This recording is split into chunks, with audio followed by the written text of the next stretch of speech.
Red, red, who's your lover now?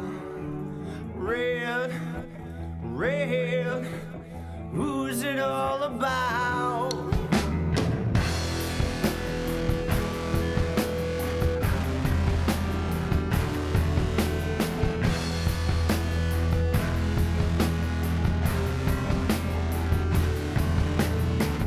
To my psychosis friend, down and begin again. His eyes are broken in, and I don't feel the same. Red, who's your lover now? Red, red, who's it all about? Me, I grew,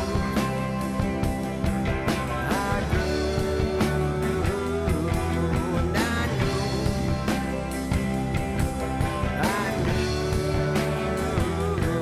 if I do, and I knew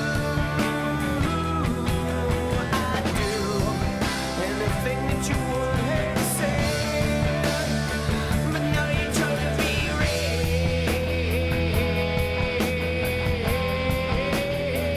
when you could be them.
I do. I think you threw your pains away. Yeah, I do. I think you threw your pains away. Yeah, I do. I think you threw your pains away. I do. I think you threw your pains away. Yeah, I'm real. I'm real, yeah, yeah, yeah, I'm real.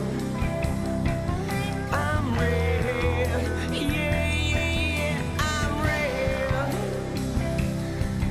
I'm real, yeah, yeah, yeah, I'm real. I'm real.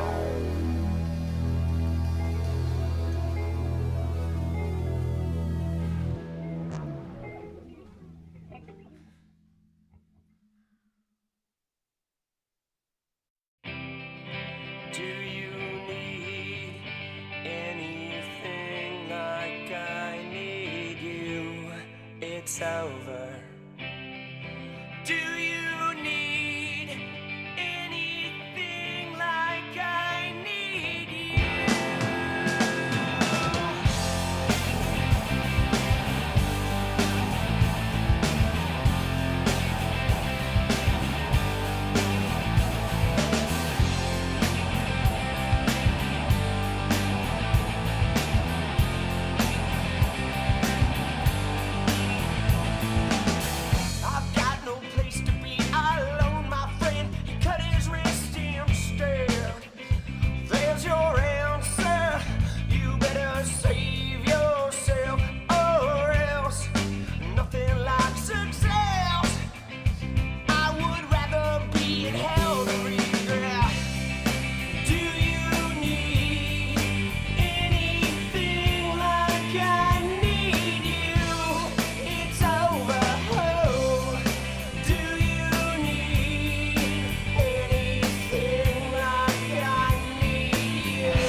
like a Kid Rock lip sync, right?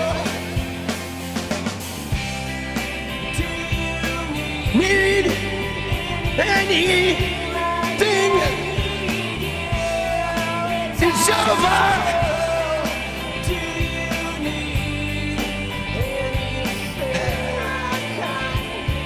Let's go.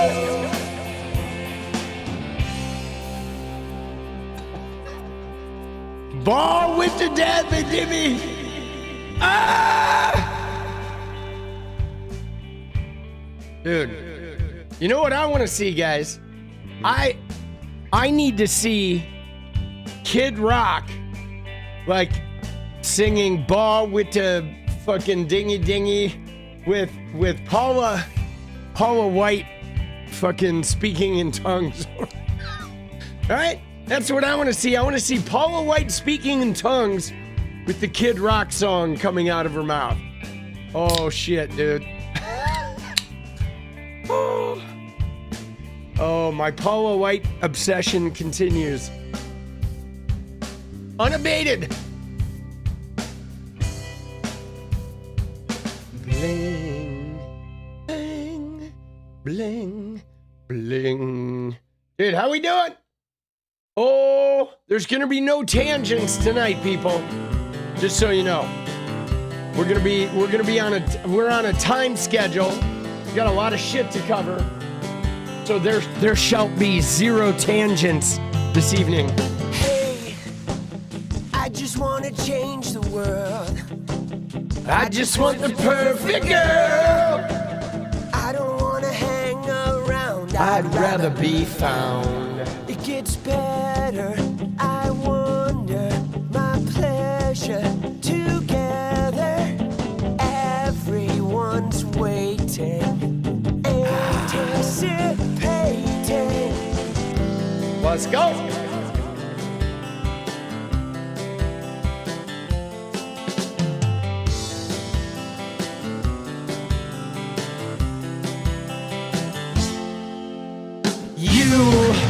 I will never be alone again. I'm immune to the things they said. My heart's unbreaking. You're radiant truth. I know that you will understand, because I finally found myself. My heart's unbreaking. You're radiant. Oh, hey. Dude. All right. How we doing? Fucking Tuesday night. Toys in the Attic. Good album. Dude, You See Me Crying. That's a good Aerosmith song. The Guthrie case is heating up. Yeah, the Guthrie case is a little weird. We'll see.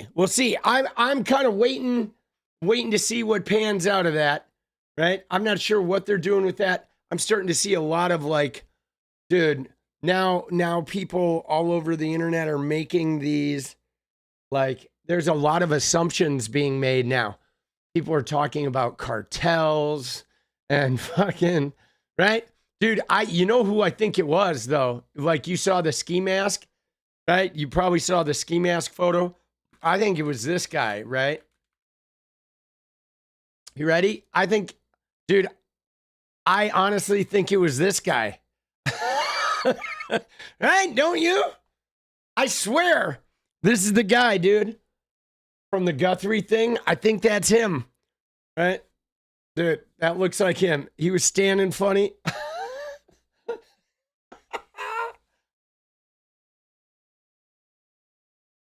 Dude, that's him, boss. I know I recognize that ski mask guy from somewhere. Oh, shit. Dude, is it Benny Johnson? I don't think it's Benny Johnson. So, it looks like Ice. I mean, it definitely had an Ice vibe. There were, like, what was crazy about it was I saw people online today talking about, like, the cartel. And it's like, bro, I don't think the cartel is going to send some dude right up to the front door where the Ring camera is in a ski mask. I mean, I suppose anything is possible, but, like, Dude, cartels have been around the block a fucking time or two. You know what I mean? They're not going to walk one guy up to the Ring camera in a mask like a fucking idiot. You know what I'm saying? I mean, dude, this guy seemed like he was attached to Donald Trump in some way, bro. Like my vote is like Trump cabinet member. You know what I'm saying? Where was Kristi Noem's boyfriend on that evening, dude? Right? Like, come on, bro. They like the cartel would be like cameras disabled. They would be going in like, you know, through the back, through a side window or some shit. Like, why did she live way out of nowhere by herself? I mean, some people like to live on land out in the boonies. he looked like a jabroni. Dude, I love that word, dude. Jabroni. He did look like a jabroni. I don't know what a jabroni is exactly. Can think of people a lot more wealthy than Savannah Guthrie. I mean, I suppose, you know, I think though, I think if anything, if it's not some bullshit, I think the reason you target Savannah Guthrie's family is for the notoriety, right? Right? Not necessarily for the money. Like, you know, with Savannah Guthrie, it's going to be like national news, which is also a reason that I think, you know, it's also a reason that I think it could be BS, right? Because if somebody wanted this thing to be national news, of course you're going to do somebody like that. You know? Dude. But, all right. So yeah. Chaos ensues. Chaos ensues. So, dude, I think, all right, let's just dive right in. Because I have a tweet blowing up that, of course, is, you know, oops, there we go. We're going to look into the Zorro Ranch shit in a minute, but I have a tweet blowing up right now that is about ICE that I think is important because we should watch this little video here, okay? This video, because again, another ICE agent was busted for what? Oh, trafficking. Of course. This is like the countless times that we have had an ICE agent, you know, involved in trafficking. Dude, like, what the hell, boss? You know what I'm saying? And I think it's really interesting that this is happening on the same day that this woman, where is she? Where is she? Dude, why are my windows all freakish? What the hell?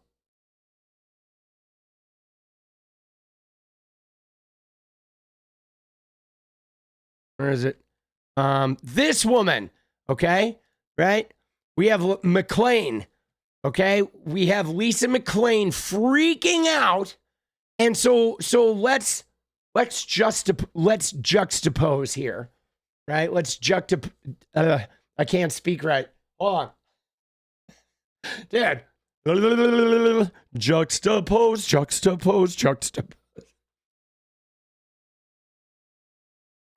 So we're going to juxtapose Lisa McClain's crash out with homie's announcement here over what they caught with ICE. Because, guys, this isn't even just an ICE agent. It would be bad enough if it was like, oh, you got an agent involved here. But the guy is like a background checker. So this guy is somebody who has like access to personnel files, etc. Okay? Dude, it's just so grimy. Here we go. Mr. Rashad Johnson, out of Maple Grove. This is the most disturbing arrest that we've had here. He is a backgrounder for ICE, Homeland Security, and federal agencies. So when you're getting your security clearance, this is one of the guys that does your backgrounds, which is kind of scary. So we locked him up, and I think if you're going to be, these people get access, they get a high security clearance, right? Because again, for all the ICE agents, Homeland Security agents, and people getting security clearance, this is one of the people that does the backgrounds. And you come here trying to purchase sex. We locked him up. I don't think he's going to be passing a background check no time soon. Jonathan Flores. Dude, that comment right there. We locked him up.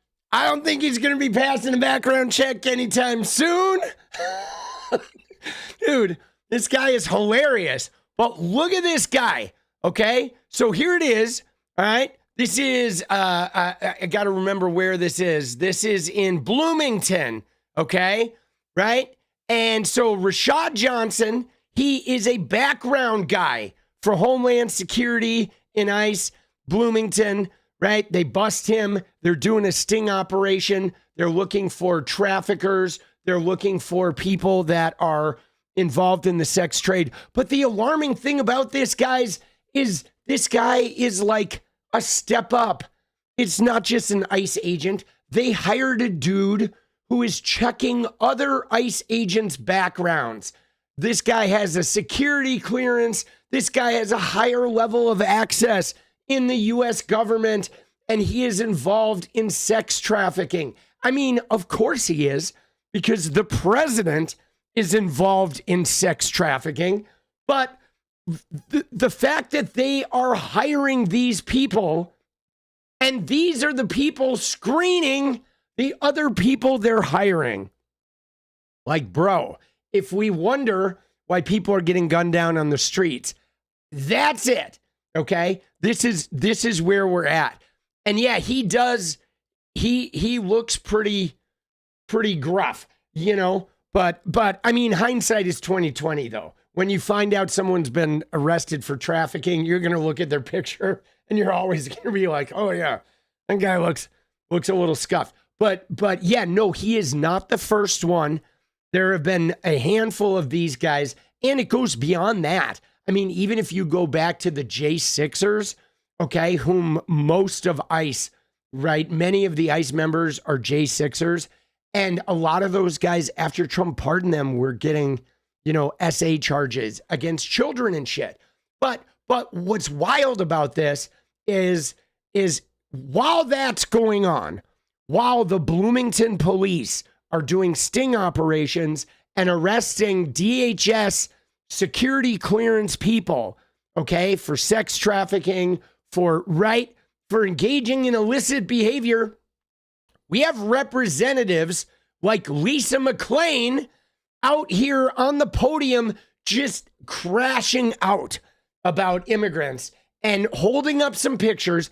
But like, let's look at what she says, and then let's think about it compared to that Homeland Security guy, because she just has a meltdown. Why aren't more people outraged?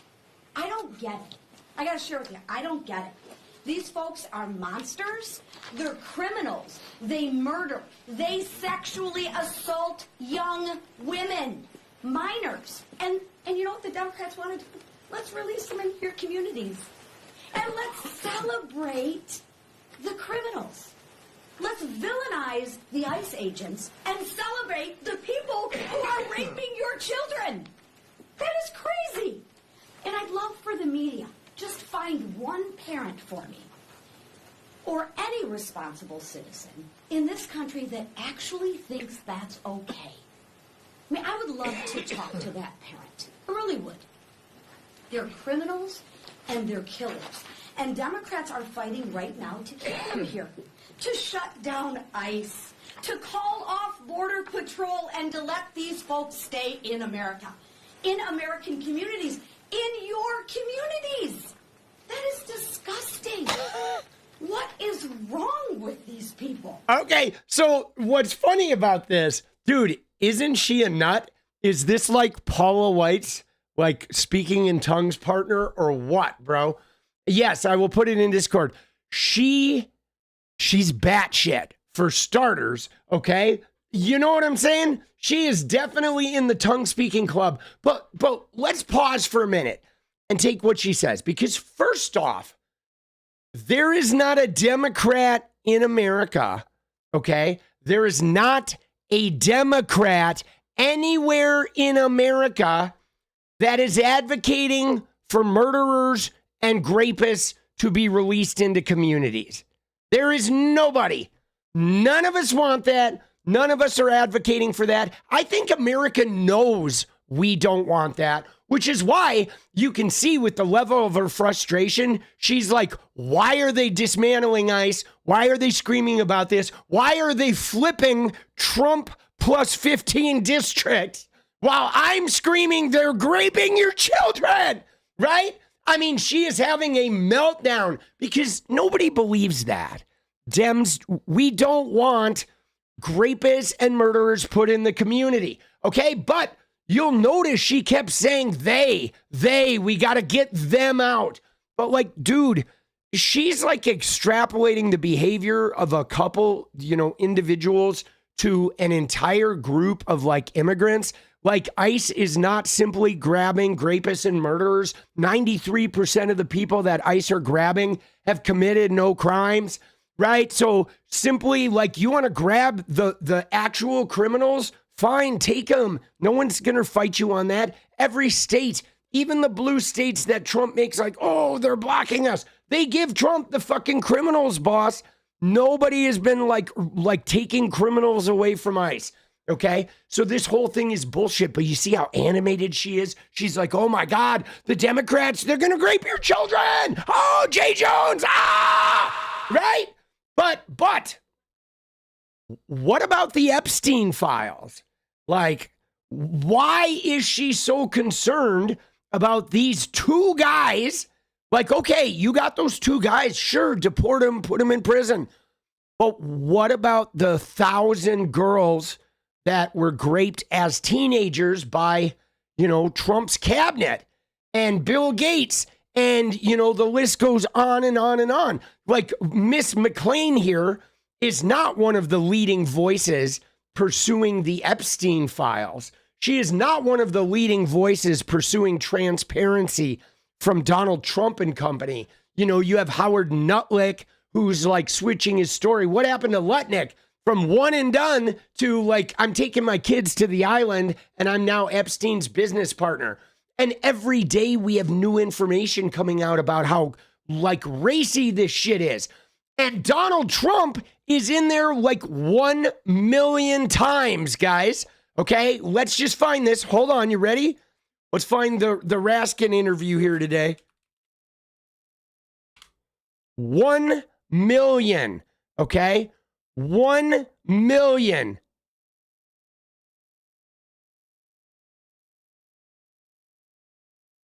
You see here, I think Keith Edwards posted it.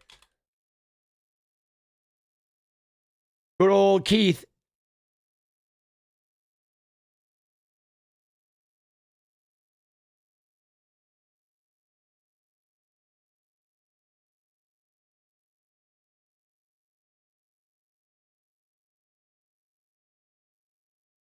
Oh, dude, who posted it?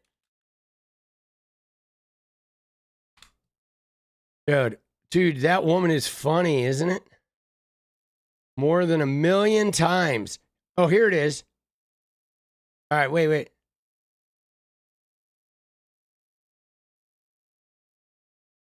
Do we have it on quote, or maybe it's just in the paper? Okay. Yeah, I guess I thought it must be the article. I thought it was actually in like on a quote, but hold on one sec here.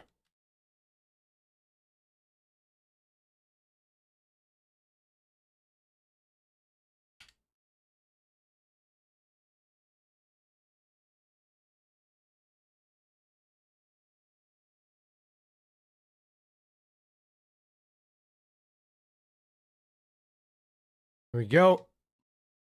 Okay. So Jamie Raskin told Axios in an interview Tuesday when he searched President Trump's names in the unredacted Epstein files. Okay. The previous day. Dude, isn't that crazy? Just think about this, guys. Okay. Let's process this for a minute. Because we know in the redacted ones, there's like 38,000 mentions or 53,000 mentions. There's like a lot of mentions. But Rep. Jamie Raskin told Axios in an interview Tuesday when he searched Trump's name in the unredacted Epstein files, it came up more than 1 million times.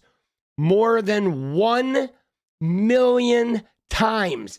That means that what they redacted had his name on nearly every page. Like every third file had Trump's name in it, which is wild. Okay, now in lieu of people like all day they've been passing along that one sentence from the police chief in Palm Beach who said, yeah, Trump was one of the first guys to call and say, good job getting Epstein.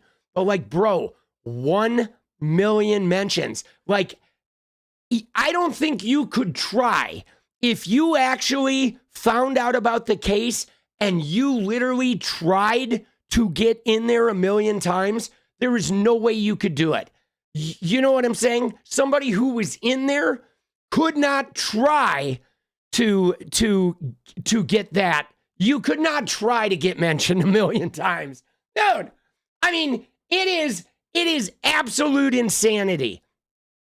Absolute batshit insanity. There, like, I mean, I can't even process that with the amount, you know what I'm saying? When you think that, like, all right, we already knew he was overloaded, but thinking that everything they're hiding is, 960,000 mentions of him.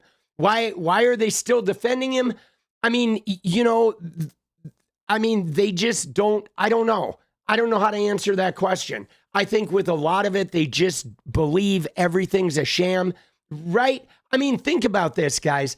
Think about what we went through with his criminal charges, okay? Because, they'll see like Bill Clinton in there and they're convinced he's guilty. They're convinced Bill Gates is guilty. Somebody gets mentioned once and they're like, aha, you're guilty. But with Trump, they believe the juries that convicted him of these offenses were a setup. Like, there's like a trial with a jury and the jury convicts him and they're like, no, the whole thing is set up. I mean, there is no reasoning with him whatsoever. When the FBI raided Mar-a-Lago because of those documents, it was like Joe Biden just, making this shit up, right? Those documents belong to him. You know what I'm saying? Like, I mean, it's impossible to quantify. I don't know what it is. I mean, I understand if you have like a predilection, like you don't want to believe, you don't want to believe shit. But like, dude, Clinton got mentioned 1,200 times. And I think Clinton was probably fucking around. I think it's highly likely. You know what I mean? I mean, it is highly likely that all of those guys were. I'd be willing to bet money on it that Bannon was, and what's his fuck?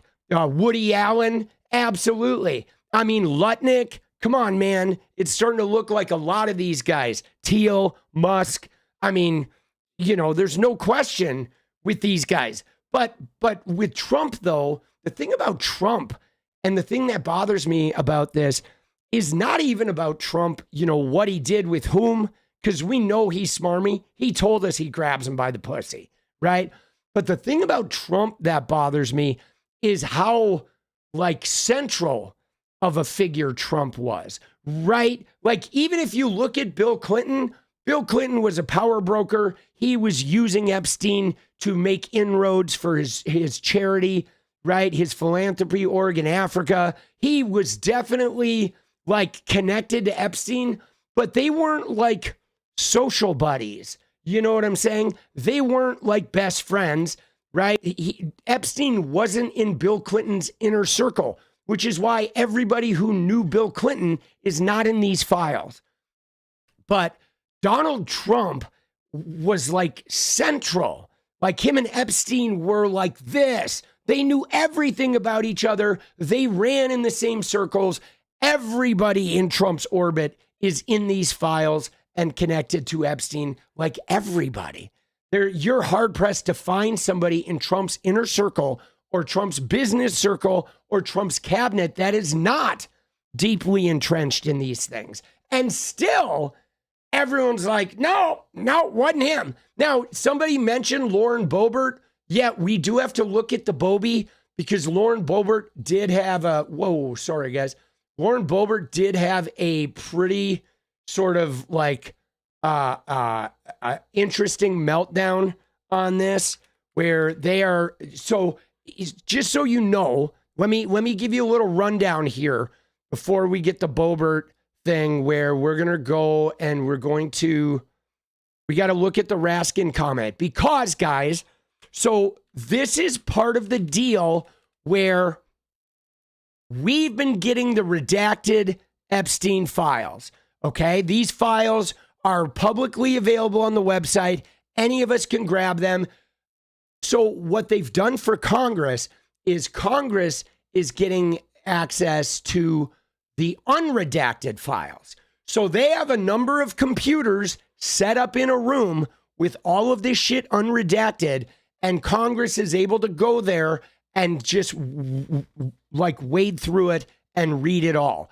But listen to what Jamie Raskin says here, because the setup, again, is designed to make this process difficult. Okay, here we go. Well, remember, what Congress called for was a complete release of the files and just the redaction of the names of the victims. Now, unfortunately, the names of the victims were not redacted, relating to more than 100 women in the case. So that is baffling and staggering that would happen. But then there are thousands and thousands of pages replete with redactions. There are entire pages and memos where you can't see anything. It's all blacked out, and there are no names of victims in there. So it's just a very puzzling thing, and the Department of Justice needs to explain it.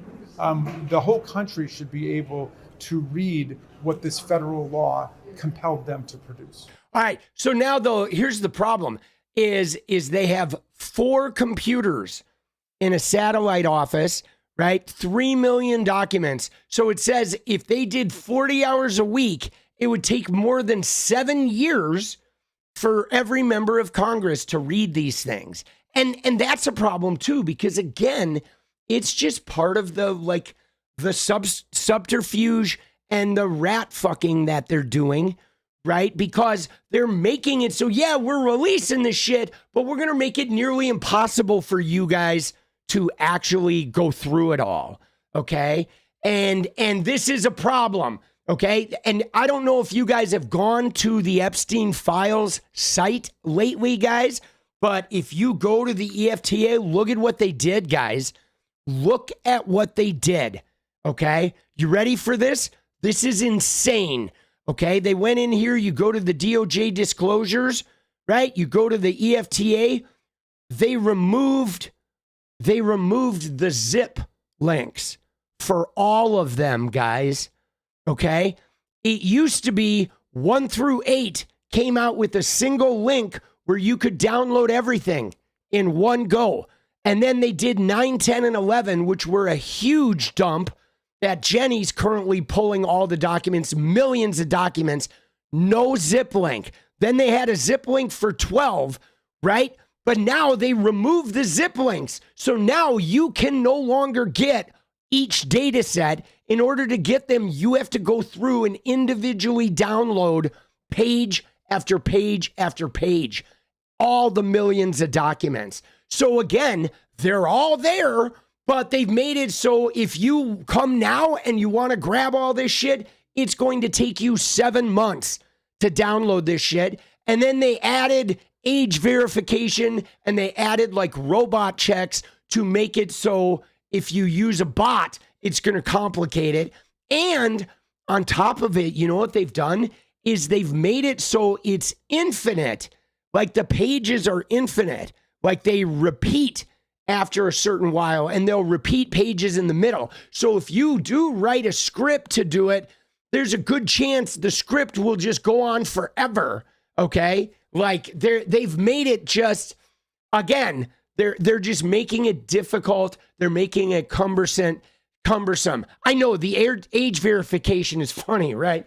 Maybe we should get a little age verification on members of Congress. All right, let's watch Bobby, though, because Bobby comes in. She comes in hot, and she is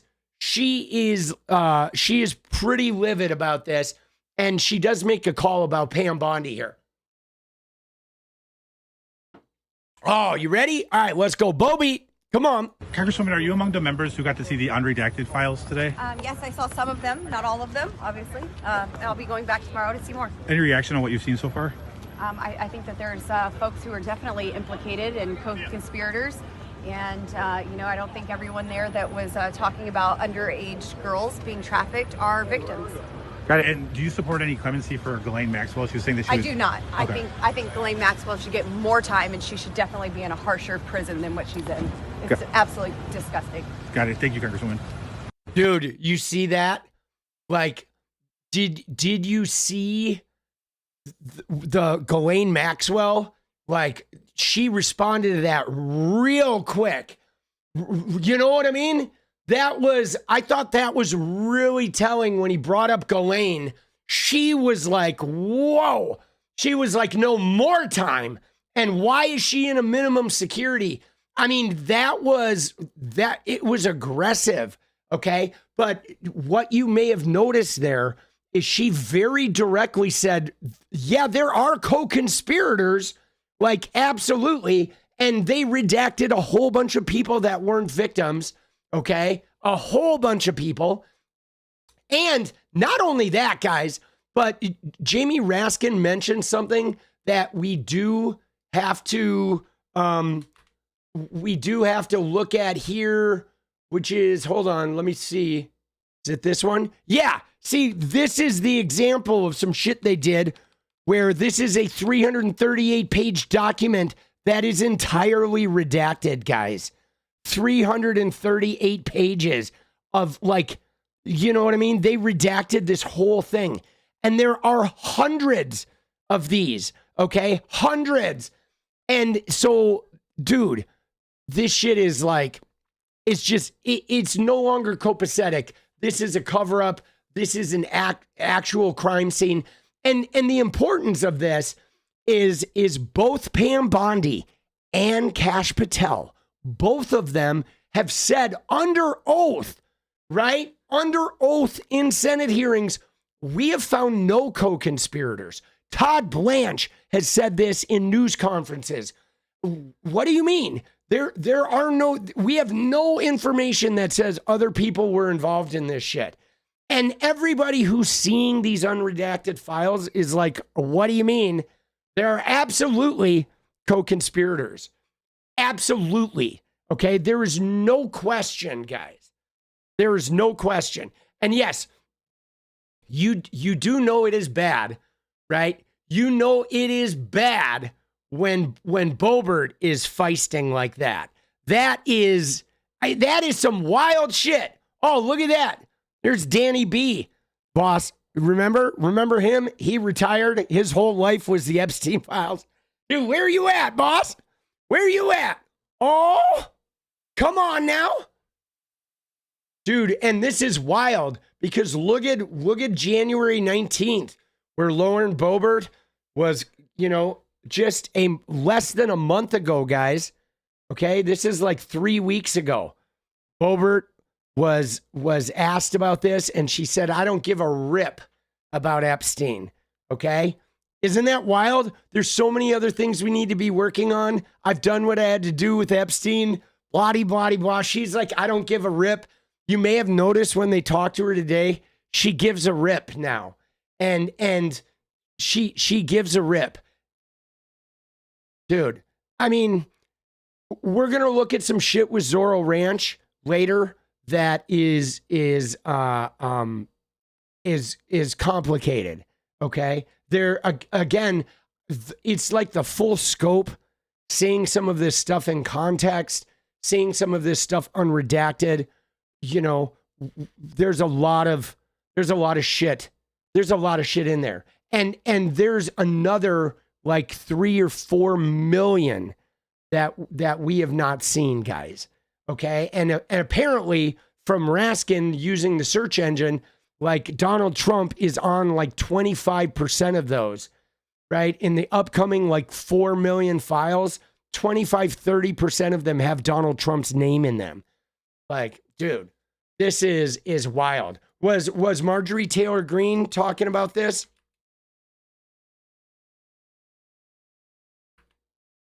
Let's see if we have a quote from her.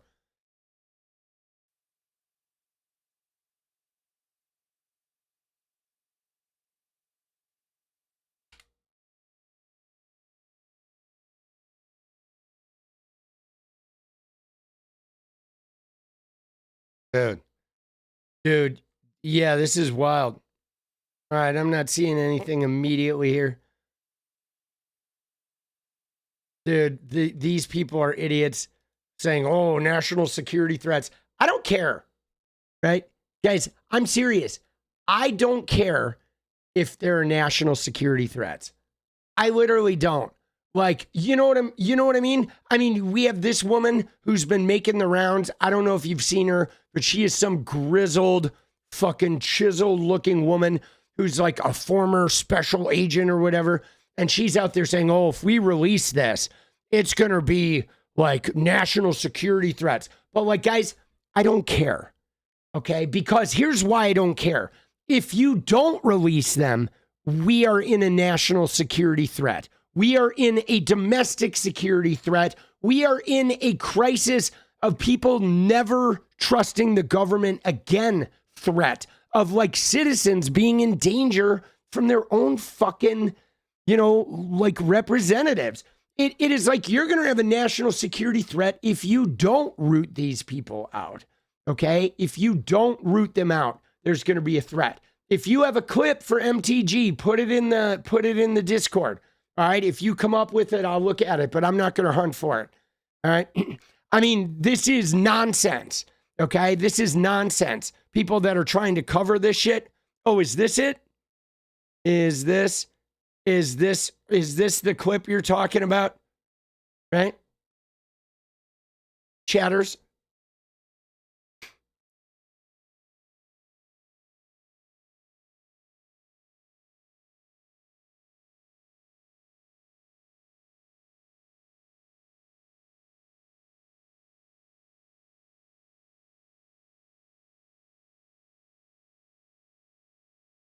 Bop, bop, bop, bop, bop, bop.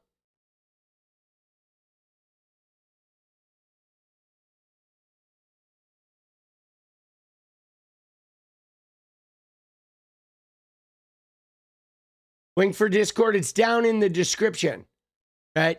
It is like down below in the description of the live YouTube video.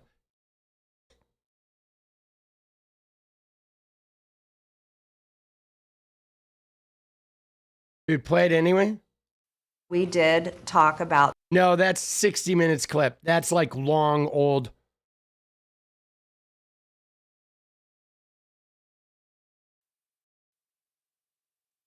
Right? It's absolutely insulting. They think we're stupid. Indeed. Ella, let's go. None of these people can stand in the sun. Thanks, boss, for being here every single night, calling it all out. Ella, you are welcome. Thank you, boss. Let's go. Oh, let's go. Dude, let's go, Ella. You rock. We appreciate you so much. She's realized MAGA's a big con. I mean, yeah. I mean, guys, you know, again, I thank you, MTG, for like realizing this shit. Okay. Oh, is this it? Yeah, this must be it right here. I think I found it. Okay. Or is this recent, or is this the one?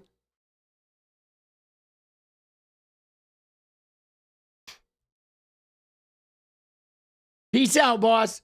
Take care.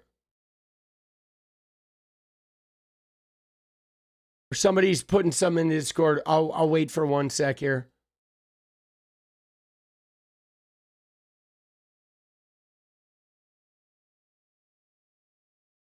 Is this it? All right, this is definitely her house with her little pillow. But yeah, so my thing about this is again, I appreciate her whatever fracturing MAGA, but like she should have been doing this shit before the election. Okay? They've doomed us to 4 years of this shit, and now like 6 months in, they're like, "Oh, he's so bad. He's so terrible. Now I have a conscience." And it's like, fuck off, right? Where was your conscience for the last 10 years? Like we have discovered nothing new about Donald Trump. You know what I'm saying? There is nothing new about him, right? Racist, degenerate, liar, lying about the election, insurrection, right? Pardoning the worst fucking people, criminal, corruption, grabbing pussy, fucking, right? I mean, dude, like everything about him, it's the same shit. It's not like we got new information. He wins, they help him win, he gets in, and then for 6 months, oh, he's just like Trump has always been. And now you're like, oh my God, so bad. Oh, so bad. Dude, that being said, though, I mean, fine, okay, keep it up. Like, we're watching your behavior, though, now. We are going to watch her behavior. And if her behavior, like, aligns with her words and she starts, like, participating in a culture of, like, not protecting these guys, then maybe, like, they can earn their way back in our decent graces. But, all right, let's see what she says. Jeffrey Epstein was supposedly killed. That's on an FBI form. That's not somebody calling in an anonymous tip or writing it on some deep, dark place in the internet. That's an actual FBI file stating what happened. And people are going to have to completely take in what they are seeing with their own eyes, what they're reading, and what they're being told. The reality is the Trump administration is not releasing the information. And I got yelled at by the president over this.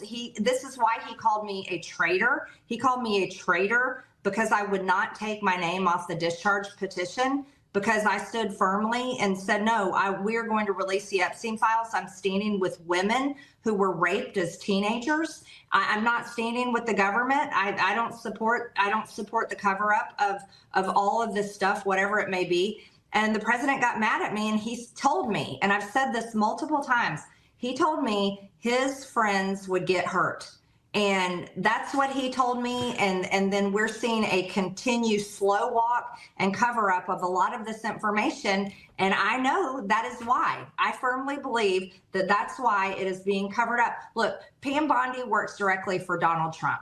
She is not out there an independent attorney general. She can't just run out and do whatever she wants. She works at the pleasure and approval of the President of the United States. Everybody in the administration does.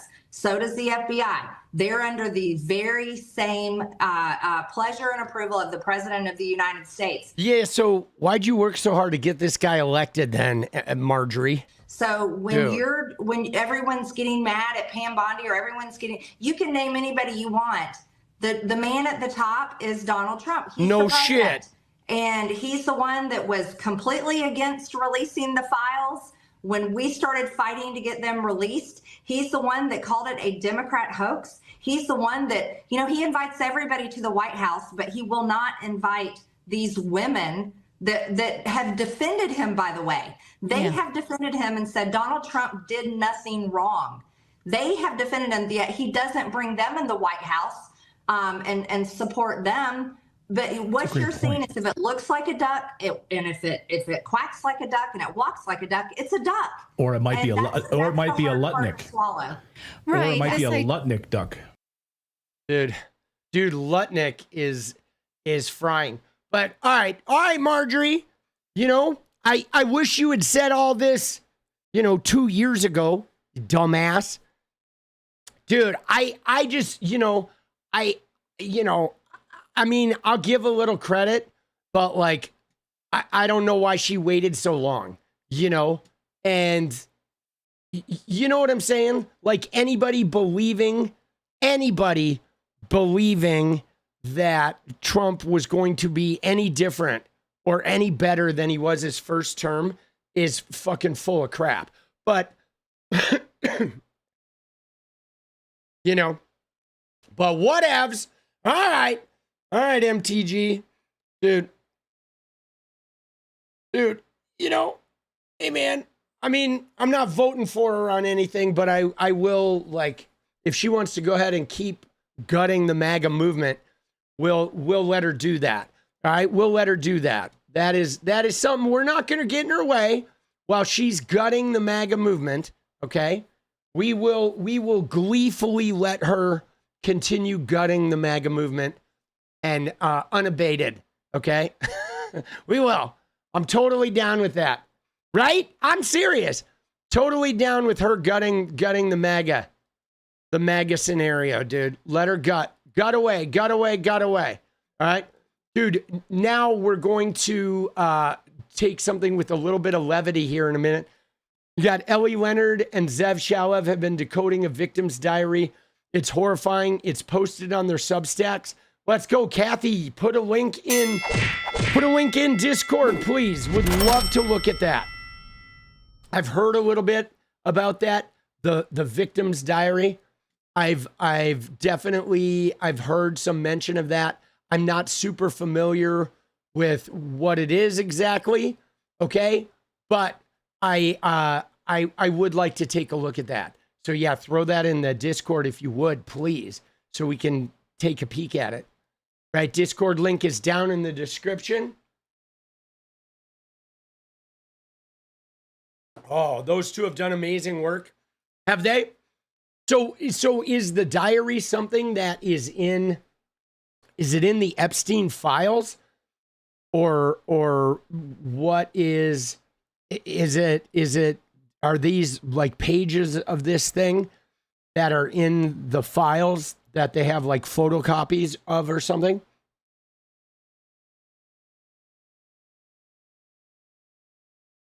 Dude, I mean, what's wild about this is you may have seen how, you know, this stuff is still like slow leaking. It's a horror show. Let's go, Tony. I mean, this stuff is still leaking because there are so many documents that, right? There are so many documents that it's going to be months while people are still sifting through this shit. You know, it's going to be insane. We're going to see new shit piling out, showing up for like a year or maybe even 2, because, you know, you just can't process, you know, 5 million things in, you know, overnight. And so people are going to look through them, and then they're going to look through them again. And then there's going to be new information. They're going to look through them again. And I feel like this stuff is going to continue coming out for years. Now, I honestly, I don't think Trump is going to pardon Ghislaine. I really don't. I mean, I don't think it's going to happen. You know, we'll see what happens. I mean, I don't want to say no, it's definitely not, because anything can happen with that fucking idiot. But I honestly, if he did that, he'd have to do it like at the very end, like right before he's going out the door. And that would literally sort of destroy his legacy. So I don't know if he would be willing, like with the amount of, because there's nothing in it for him, right? Because think about this, guys. There's nothing in it for him, okay? Because if the Democrats win the 2028 election, this shit's coming out. And there's nothing like Ghislaine Maxwell being silent is going to prevent.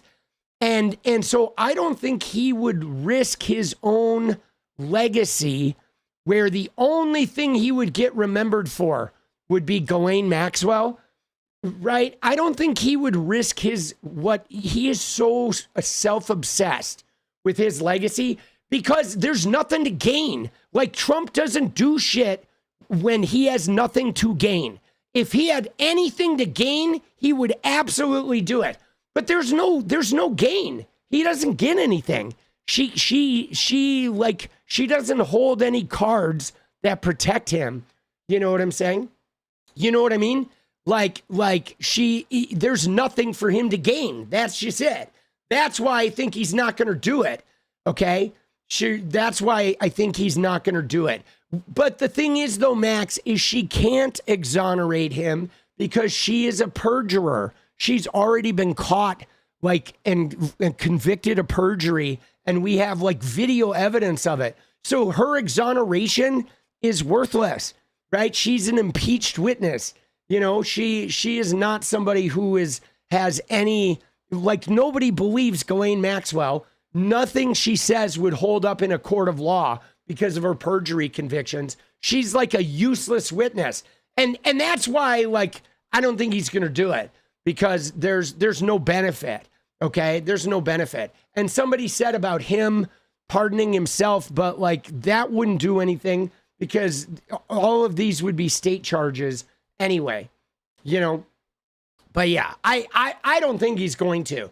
And because Trump only does shit when there's a benefit, right? Trump, he doesn't have a legacy. He thinks he has a legacy, right? It's not about what we think his legacy is, Candy. It's about him. Like, he's an incredibly vain, like, self-obsessed to the max person.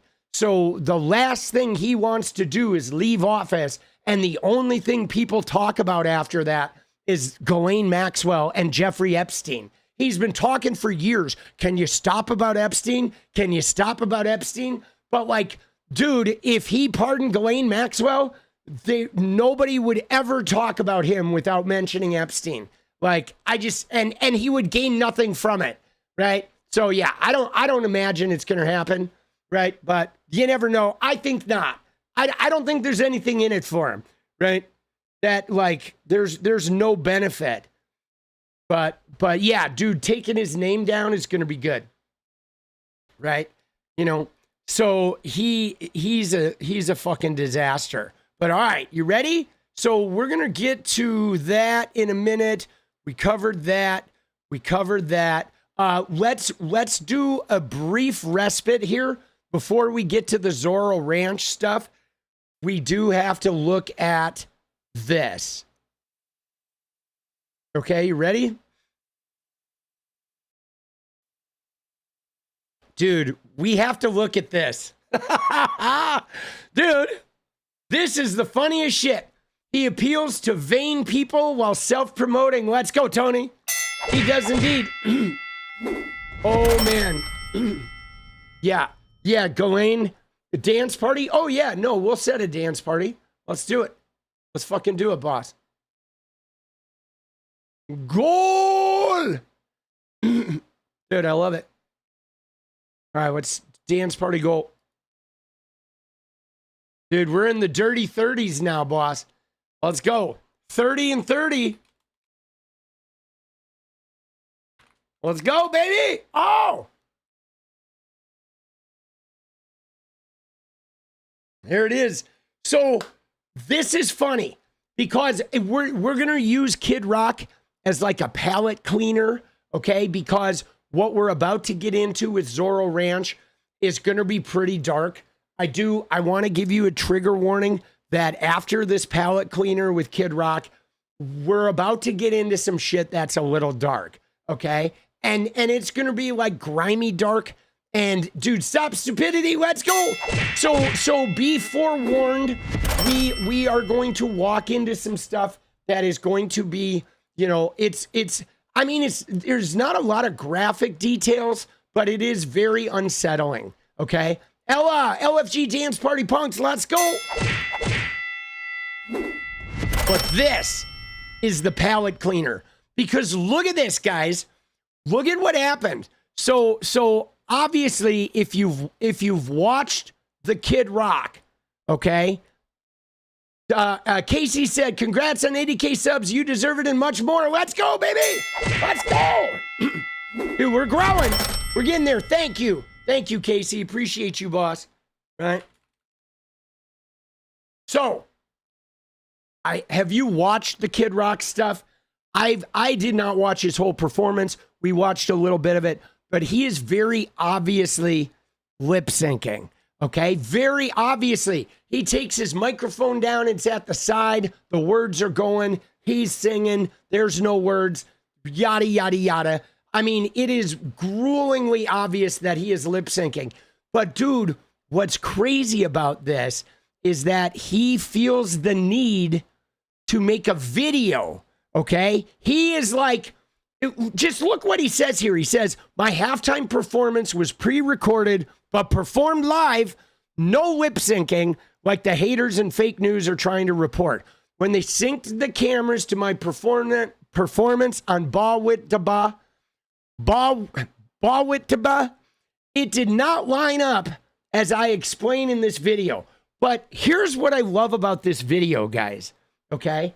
Here's what I love about it, is the fact that he's making it. He has assembled like his DJ buddy and the camera, and he's like, so remember last night we watched Benny Johnson, and Benny Johnson was like, the NFL is done, the advertisers are scared, everyone is in trouble, right? We have changed the culture.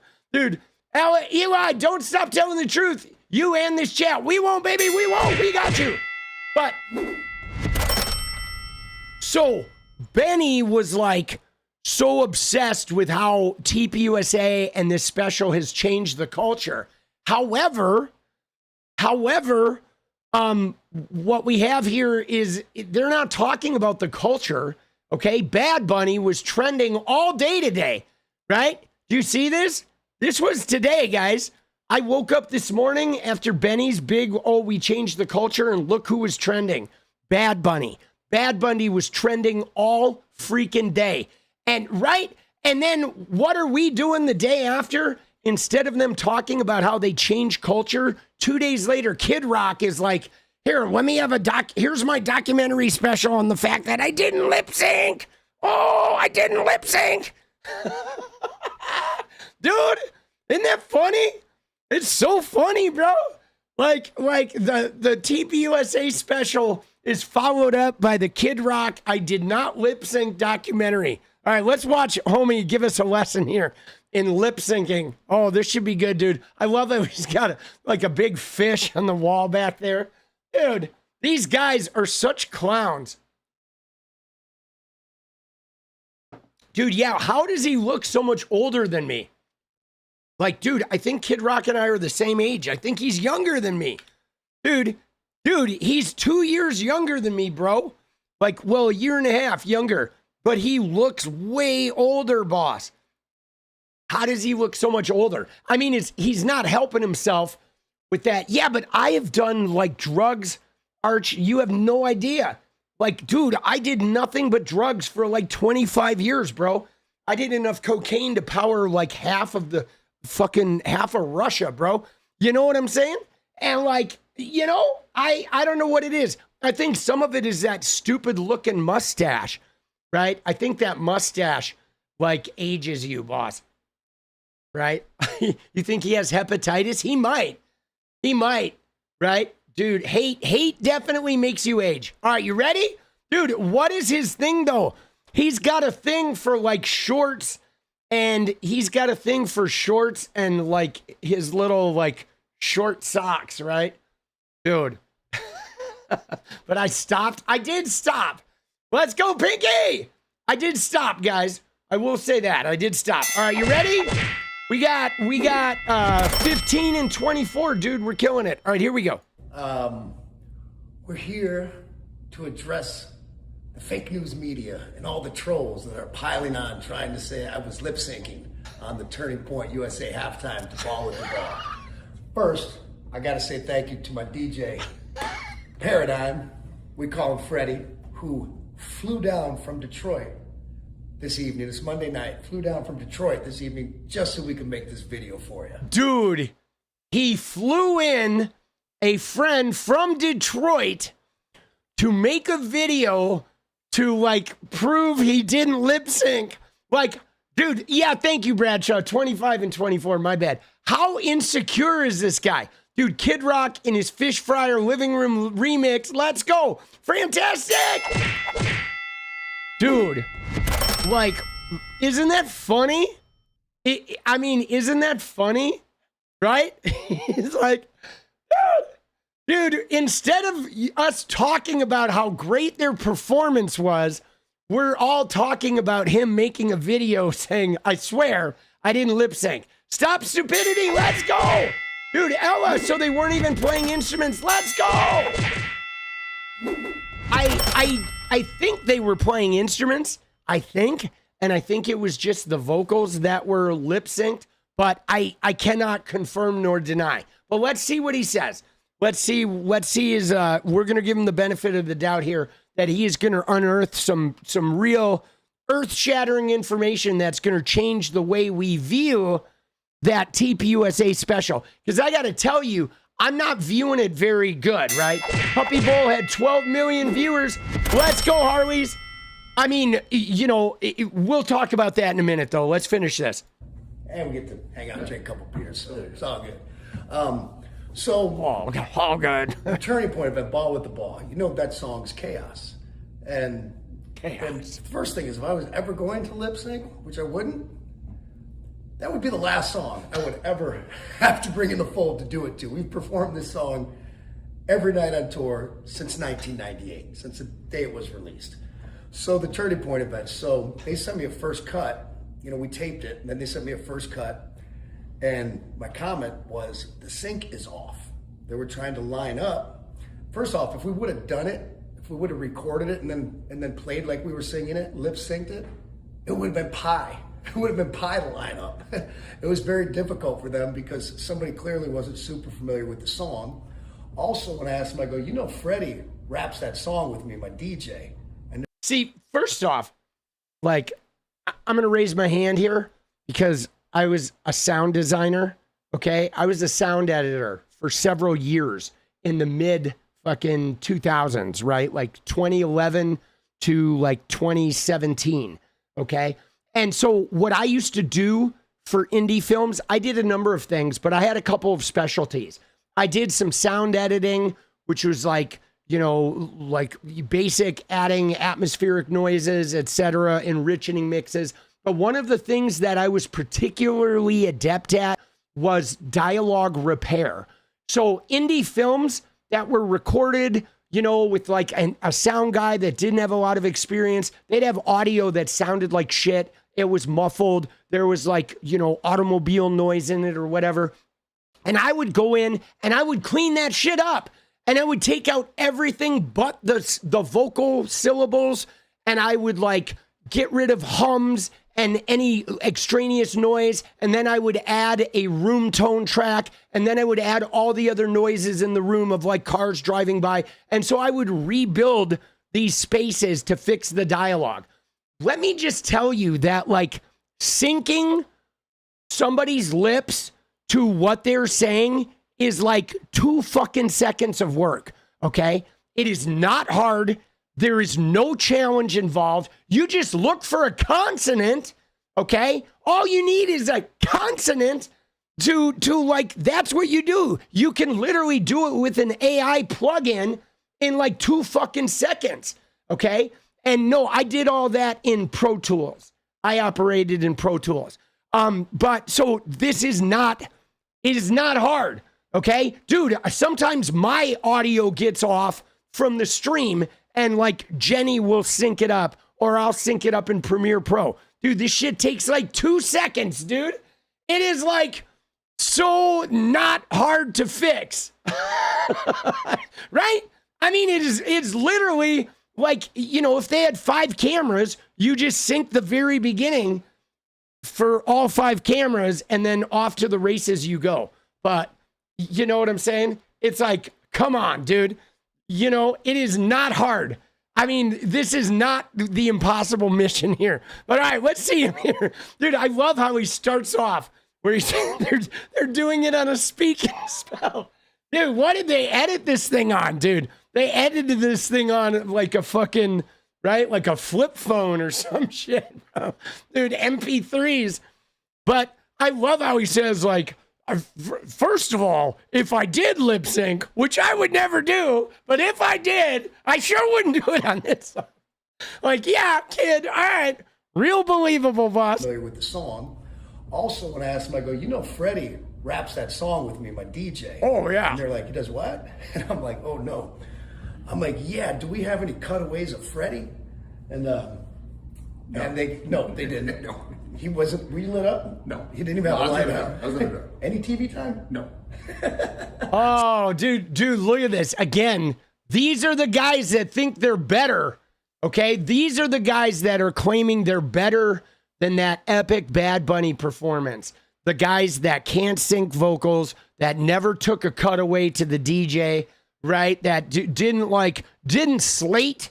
I mean, who films a music performance and doesn't slate in front of all 5 cameras, right? I mean, that's what you do. If you're filming a music video, you have 5 cameras. Before the start, you fucking slate it for all the cameras. Then everybody goes to ones and off you go. I mean, dude, like, who recorded this shit?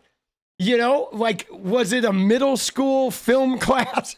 Like, come on, bro. Sorry, dog. I mean, you can see my silhouette. So they don't have that footage. Now, it's extremely difficult for them to line up the sync. Could have been done if we had more time. I'm confident they could have got it right. I only got to see one edit. And I didn't think it was the end of the world. I saw what it was doing. The mic's coming down, the sync was off. Because when we're rapping it, that song takes so much energy. You've seen me, people have seen me do. I'm flipping mics. I'm jumping around like a rabid monkey on stage, still trying to at 55 years old.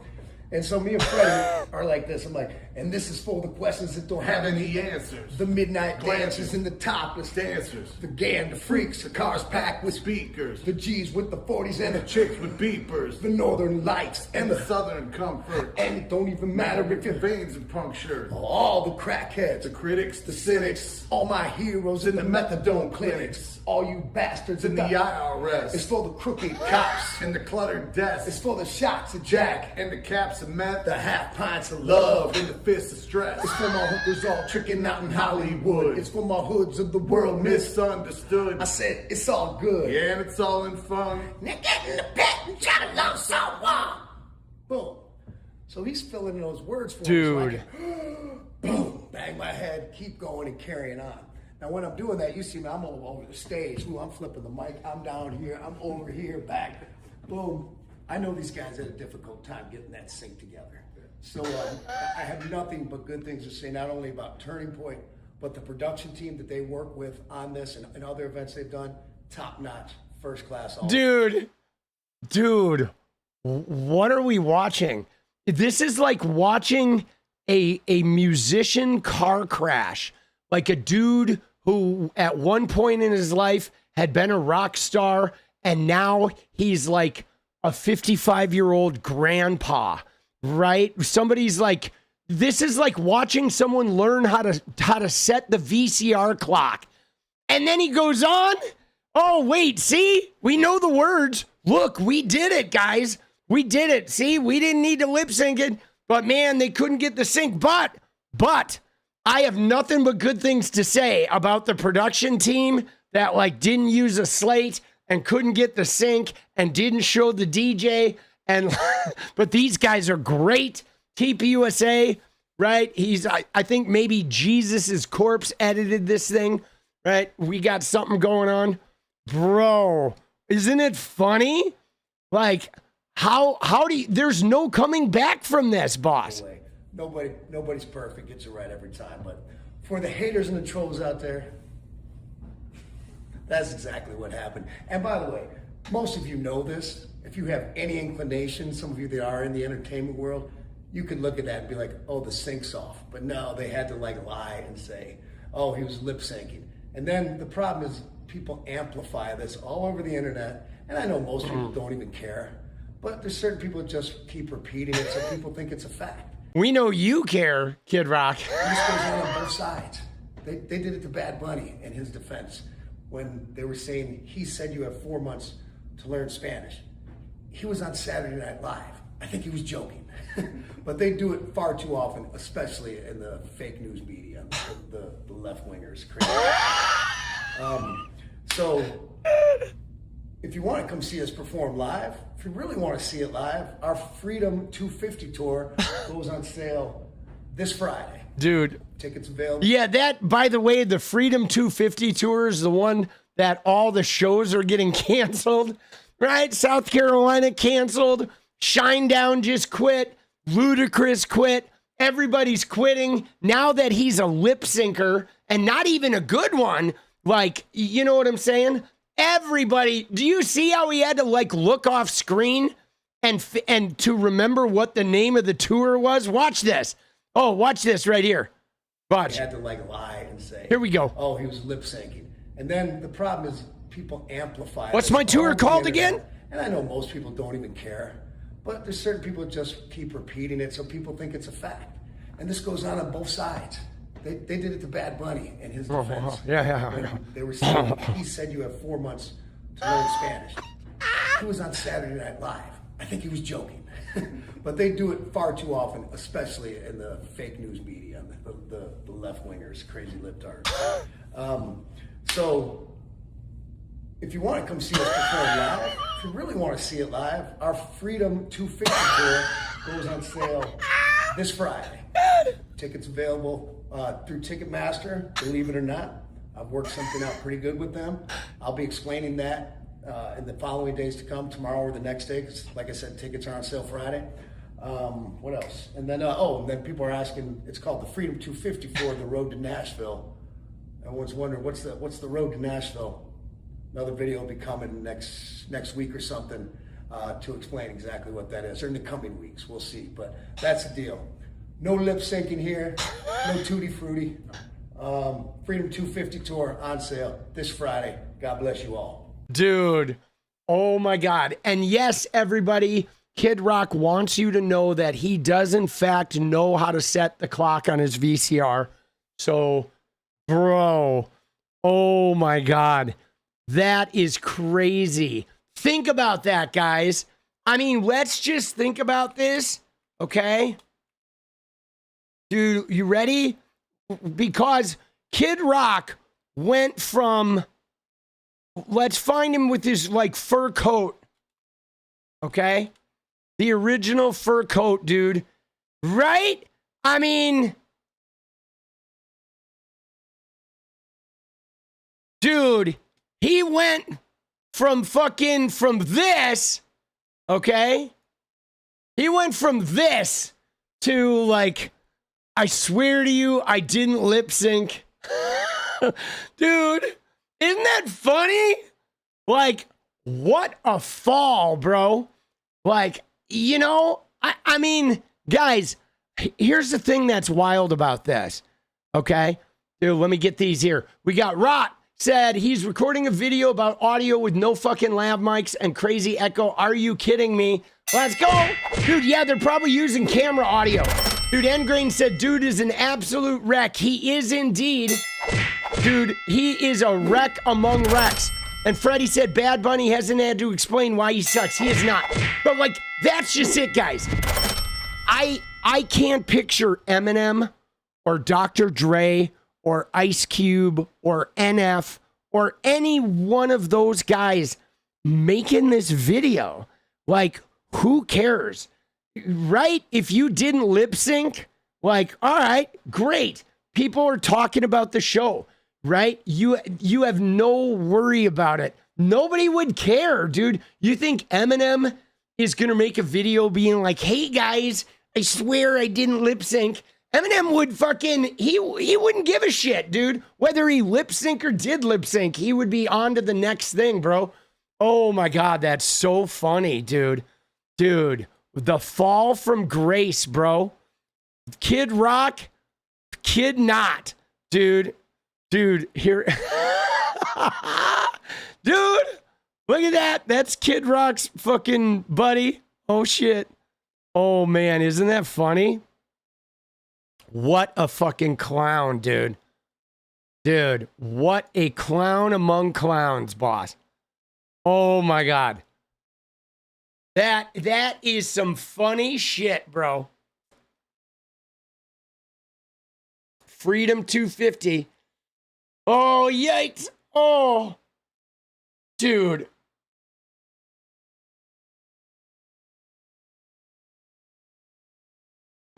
So funny. Dude, what a strange video to make. Dude, so here's what I'm curious about, though. Do you think it was his idea to make this video? Did 𝗙PUSA make him make this video? Like, why did he make this video?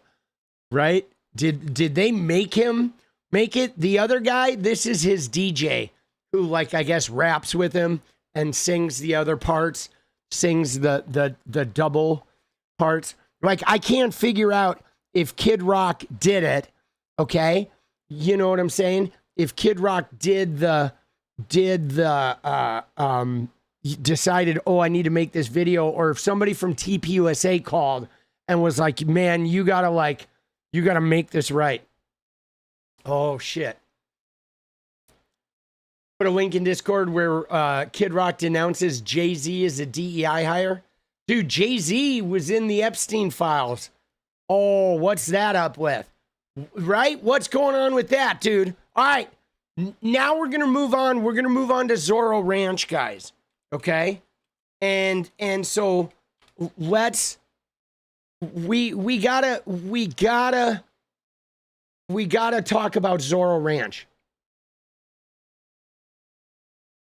Here's an overhead shot of it. This is Jeffrey Epstein's property that is in New Mexico. Okay? Now, there is like so much mystery going on around Zorro Ranch. Okay? There is a lot of, we're going to look at some of the greater pieces of mystery and some issues related to this. And some of this stuff is pretty dark. Okay? It's pretty dark. Like, again, I am not, oh shit. Yeah, guys, we need 17 in 6 minutes. Before we start this, let's secure the dance party. Let's go. We gotta bang it in. Let's go. We're almost there. All right. We're about halfway there. We have 6 minutes. We got to grind the dance party. And then we're going to go into this. There is a little bit of a trigger warning. I'm not going into anything graphic, but some of this shit is going to be unsettling. Okay. It is just an unsettling place. Dude, stop stupidity. Let's go. 16, baby. 16, 15, furl. Let's go. Oh, yeah. It is like, I believe it is like central to, sort of beyond the trafficking. It is really remote, guys. It is by a tiny unincorporated area called Stanley, New Mexico. Okay. So it is miles from the nearest like living area that only has a population of like 100 people. Okay. Dude, hypermobile, let's go. Stop the stupidity. Let's go.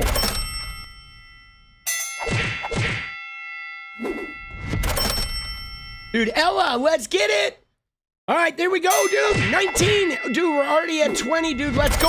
Ah! Paula White. Ball with the diddy bang diddy. Thanks, Cord.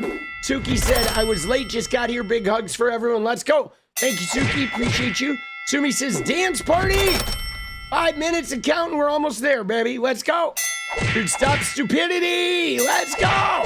Dude, oh, hey, NSA, we need to dance after Zorro. Yeah, no, we will be dancing. All of them liars. Let's go, Pinky. Let's go. All right, 6 and 4, baby. 6 and 4. So there's a lot to discuss here. Dude, David Morris, let's go. Oh, ball with the dang, but dang, a dang, diggy, diggy. Dude, I don't even know what those words mean, right? Dude, stop stupidity. Let's go. All right, 4 and 4. Easy peasy. 3 and 4. Let's go. Oh. Dude, yeah, I may have to make a Paula White cut up, right? That would be funny, wouldn't it? With her speaking in tongues and then some of that Kid Rock song. Oh, shit. Ever watched Brent Terhune's? I do. Yeah, dude, I like Brent Terhune. He's funny. We watch him from time to time on here. All right, 3 minutes, 3 and 3, baby. Here it comes. Dude, yeah, Paula White. I'm minorly obsessed with Paula White, right? Oh my God, dude. She is my current obsession. I don't know why I find her so fascinating. Dude, she is such a hardcore Calvinist, like insane person. Let's go, Pinky. Stop stupidity. All right, uno mas. Dude, she is nuts. Like, you know what I'm saying? Like, I know she married that guy from Journey, and I wonder how many nights he goes to bed, like, with one eye open. You know? You know what I'm saying? Like, making sure she doesn't, like, Jody Arias him in the middle of the evening. Dude, Vincent, let's go. Dude, Sumi, go. Let's go. All right, we made it. Put your money away. Stop the stupidity. I got you, Freddie. Let's go, boss. Let's go. Looks like we made it. Let's go. Oh, all right. So, all right, let's talk about Zorro Ranch. All right. And we're going to like look a bunch of shit up on the internet, and we're going to sort of go through this and try to give you a comprehensive picture of this place. So now, first off, Zorro Ranch was one of the central, was one of the central fucking areas that was in the Epstein circle. So he had 3 primary residences, guys. Obviously, he had his Palm Beach mansion on El Brillo Way. He had the 7-story, like, brownstone mansion in New York City on the Upper East Side. Okay, that was the one that Les Wexner gave him. And then he had the ranch, Zorro Ranch. Now, Zorro Ranch, though, was unique because it was isolated. Okay, obviously, his Manhattan townhouse and his Palm Beach mansion were right in the thick of things. They had neighbors. Here, there were no neighbors. Okay, this place was like out in the middle of nowhere. It was like 30 miles from the nearest, like, even remotely sized town. And it was like 7 or 10 miles from a tiny little hamlet that only had 100 people. Okay, he also had the Paris apartment, but the Paris apartment, though, is separate because the U.S. like never searched that. That was the jurisdiction of the French police. So that's like completely separate, right? I don't even know if we'll ever get any of the information from Paris. But what was wild about this, guys, is it had a helipad and it had an airstrip, okay? It had like an unregistered, untowered airstrip, which meant that between the helipad, and Ghislaine Maxwell was a helicopter pilot, and with the airstrip there, people like came here via helicopter or via small airplane with no like passenger manifest. People moved in and out of Zorro Ranch with no record of them ever having been there. Okay. Now, one of the first victims here, okay, Annie Farmer. All right, let me show you Annie Farmer here. Okay, she was in the Super Bowl ad holding a picture of herself. She is one of the, one of his most famous, early victim, right? She was 16, 1996. Her sister Maria called the FBI. So Annie Farmer, her first incident happened in Zorro Ranch in New Mexico. What happened was Maria Farmer had been working for Jeffrey Epstein. She was an artist. She was finding art for his walls, etc. Her 16-year-old sister, Annie, like Jeffrey Epstein found out what she was interested in and was like, oh, they approached her and said, hey, we might fund a scholarship for you. Why don't you come away on this trip with us? And we're going to talk about scholarships. And so Annie went to New Mexico thinking there were going to be a whole bunch of other 16-year-old girls that Epstein was going to talk to about providing them college scholarships. She gets out. Imagine this. She's 16. She flies with them. She shows up at Zorro Ranch, and she gets there, and there's nobody there. There's Ghislaine. There's Jeffrey. There's her. That's it. no girls, no college talk, no nothing. It was literally just her and them out in the middle of nowhere, like, 30 miles from the nearest town. Dude, crazy. And then, yes, she was abused by both Ghislaine and Jeffrey Epstein here. Now, the other thing about Zorro Ranch that makes it a little unnerving is that, according to many victims and survivors that have been to Zorro Ranch, apparently it had an incredible, like, underground area, okay? That's one of the things that makes this unique is all of the people who have been there have said that there is an underground area in Zorro Ranch that is literally like the size of the ranch. Just massive underground rooms that are like the sizes of entire houses. And there was supposedly a ginormous surveillance room down there, like a huge surveillance room, just massive, like basketball court style room filled with television sets and surveillance equipment. And I don't know what that shit was connected to, but I did do a little bit of research here, guys. And one of the things I found is that they did extensive work to provide like gigabit internet to this place. Like there was no infrastructure, and there's a lot of emails in there where they are talking about getting internet here. That he didn't just want internet, he wanted like the internet of all internets. Okay? Now, here's where it gets crazy, guys. Tony said the story of how Epstein bought the ranch. All right, we can look into that. If you have a link, throw it in the Reacts on Stream channel. Now, one thing I do want to point out here, guys, that is pretty crazy about this ranch. Okay, let's look at, I want to find a tweet that I looked at earlier today. Let me see if I bookmarked it. I probably didn't, but you never know. I might have. Okay, that is not it. That is not it. So I did not. All right, hold on here.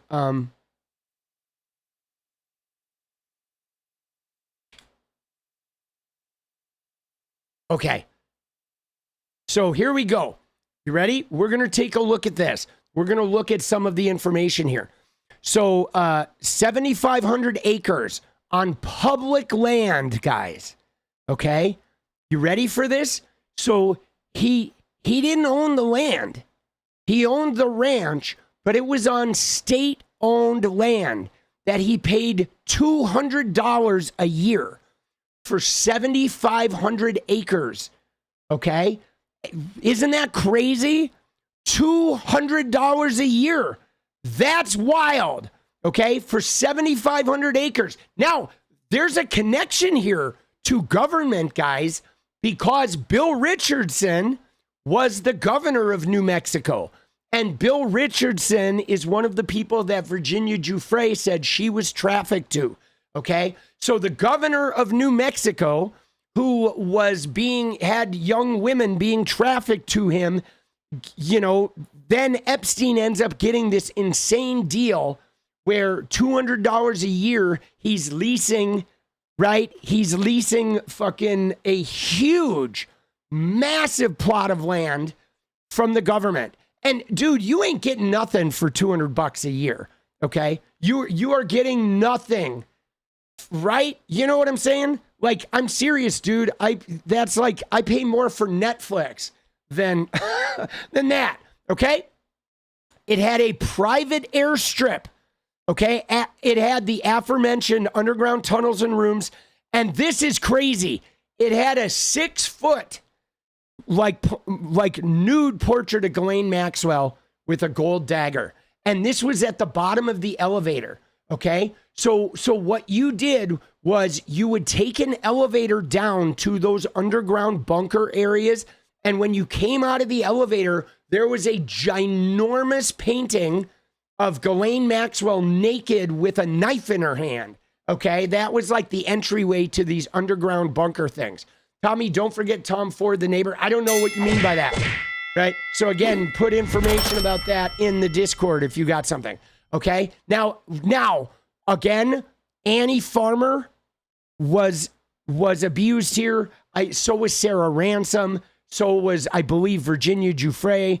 There were like many people here, but here, guys, is the kicker, okay? The ranch was never raided, okay?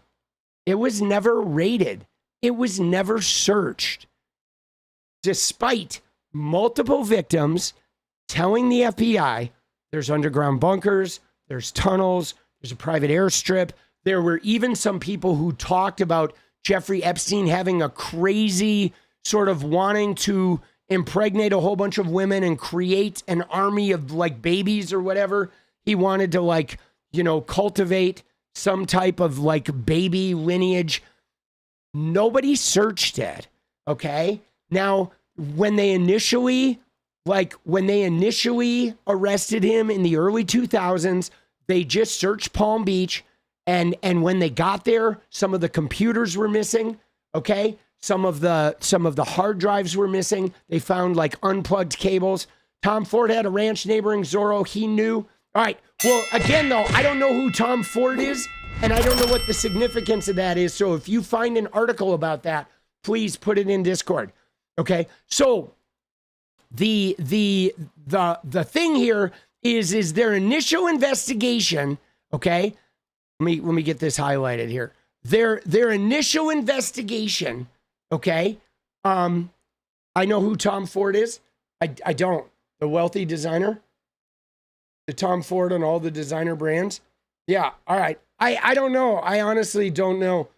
Right. Yeah. I don't know the designer Tom Ford, but we'll talk about that in a minute. All right. So yeah, I guess I'm like a little designer stupid.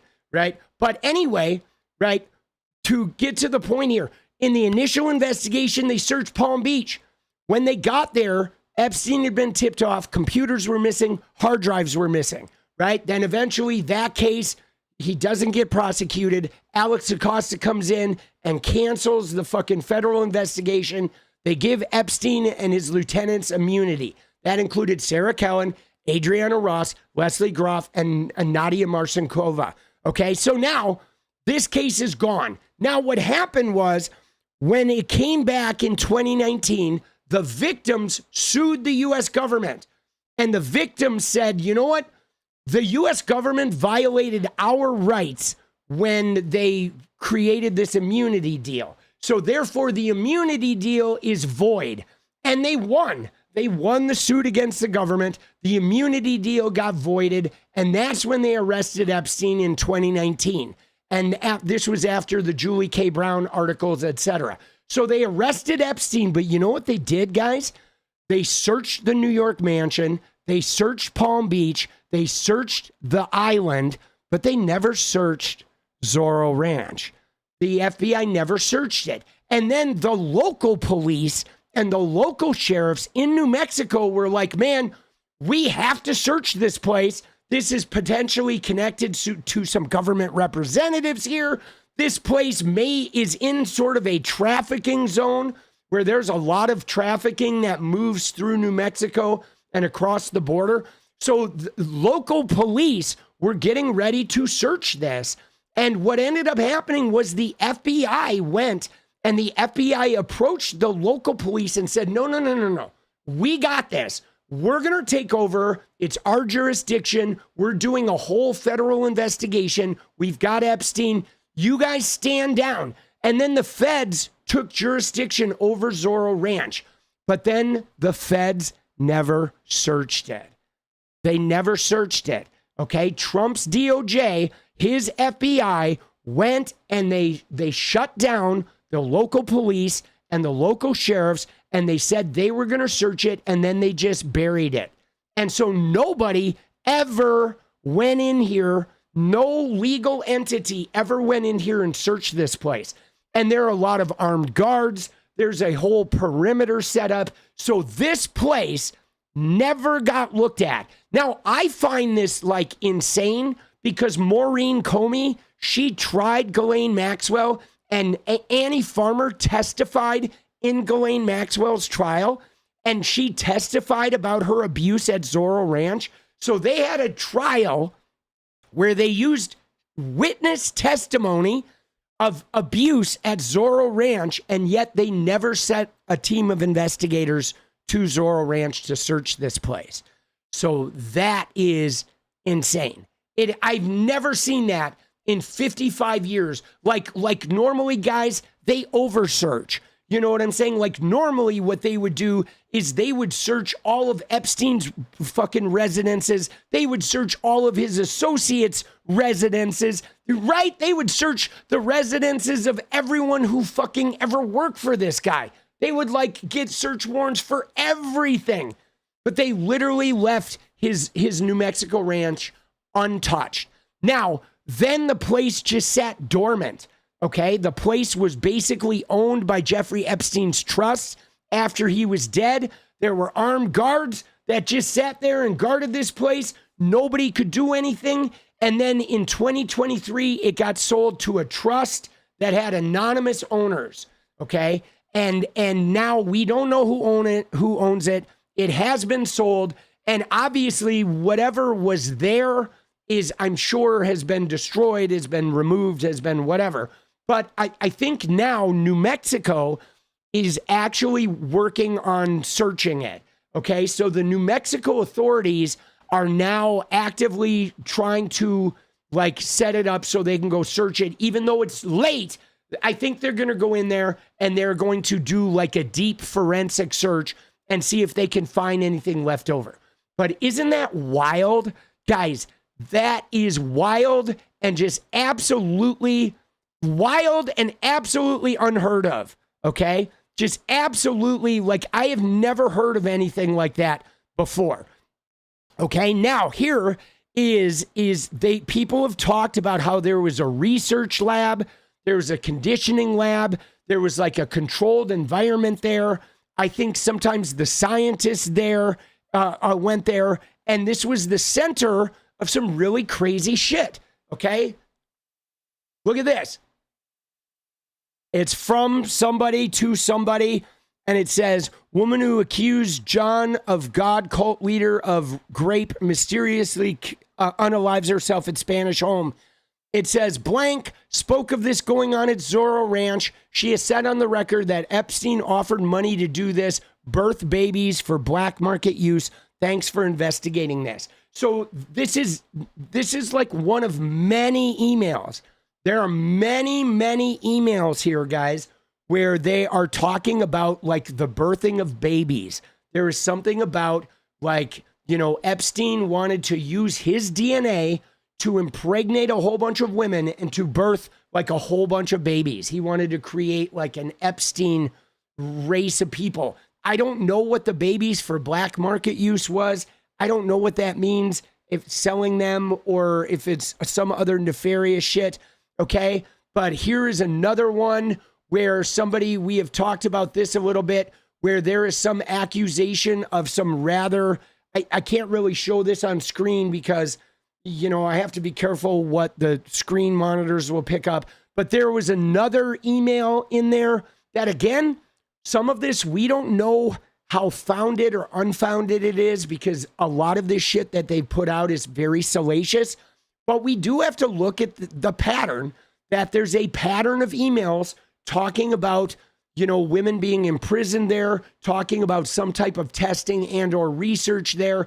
Many survivors have talked about underground bunkers there. And then there's emails saying that these videos were being made there. And I will put the link to it in Discord here. I'll throw that up. I'm going to put it in the general chit chat if you want to go to that tweet and look at it. Okay. And that is a email that details some films and or some other content that was pretty salacious that was supposedly made here. Okay. Now we have other people that were guests here. Okay. This is somebody, Jack Horner, says he would love to see your ranch. He'd be available to come any day after July 25th. Okay. And so, right, we have people fucking Jack Horner flying to the ranch today. And when he flew to the ranch, he was landing on that private airstrip. Here's Jack Horner saying, "Hi, Leslie. I wanted to thank you for all your help in getting me to Jeffrey's ranch. It was a lot of fun. And although we didn't find any dinosaur fossils, we did discover that he has oceanfront property, a nice beach with loads of shellfish, potential for marine reptiles, and a really cool old railway. Jeffrey and the girls were very gracious hosts, as were blank. And of course, the food was incredible." Jeffrey and the girls, okay? Yet another somewhat important detail, okay? Jeffrey indicated he would help me out on my Dino Chicken project by supporting a conference of all our various participants, blah, blah, blah. Jeffrey also indicated he might be able to come out to visit a dinosaur site in September, blah, blah, blah. There is one in Montana, 300 miles north of Bozeman, 350 miles east of Bozeman. One north is private land. Many fossils could be kept. The site is government land, specimens, etc. Please give my best to Jeffrey and the girls. Okay, so this is a scientist going out there. Now, guys, one of the things that is really fascinating about this is that we know Jeffrey had some eugenics sort of like connections. We know he had these crazy ideas about like birthing babies. Okay, whether he was doing it on large scale. He had talked to Virginia Giuffre about carrying a baby for he and Ghislaine. They were going to impregnate Virginia with Ghislaine and Epstein's eggs and whatnot, eggs and sperm, and a fertilized egg from Ghislaine and Jeffrey, and have Virginia bear the baby. And ultimately, that did not happen. Okay, but the point I want to make about this is that Epstein donated huge, massive amounts to scientists, okay? And a lot of them were scientists that were like, you know, doing research. So it is entirely possible that if he was trying to, you know, do some sort of like, I don't know, genetic experiment or whatever, he would potentially have access to some of the biggest scientific minds in the country. Okay. You know what I mean? I mean, he had a lot of, he donated a lot of money. He went to a lot of scientific like tech events and shit. He was very big in the science world, like very big. And, you know, the professor of Harvard and Noam Chomsky. I mean, you had some really big names in academia that were, were like stewards of this man. Okay. So we don't know what went on, but we know that it wasn't good. Okay. Here's a New Mexico politician, Edward Paul Aragon. He was being blackmailed for Bitcoin, and the blackmailer said that he had tapes of girls from the ranch. Okay, he died in 2021. We don't know what he died from, but that email that I put in the Discord about the videos, that's connected to this politician. Okay, Peter Thiel was apparently familiar with Zorro Ranch. Okay, right here, Thiel might come to the ranch this weekend. It's a pretty unusual and private place. I mean, dude, this stuff is pretty creepy, right? In the hall, Ghislaine said she was beautiful. She was, not is. She was a beautiful girl. I heard her. Where is she? Why did she stop whimpering? She was born. I heard the tiny cries. I can't do this anymore. I mean, dude, what was that, boss? Right? You know what I'm saying? What is that poem, bro? I mean, this is crazy, okay? And this is another one that says, unlike drugs, child's body can be sold over and over. This is not surprising. There's no such thing as a child prawns. These are children, cannot consent. They're missing the biggest in my own backyard, like Mar-a-Lago, blah, blah, blah. So there are a lot of like weird documents connecting Mar-a-Lago to this type of thing, to Epstein and Zorro Ranch. But this, I thought, was really interesting, okay? Because in 2009, okay, this is right after Epstein was arrested, okay? The FBI director, Bob Mueller, the guy who did the Mueller report, right, on Trump, he was the director of the FBI back then. And Epstein's Zorro Trust won a lottery ticket, okay? Right?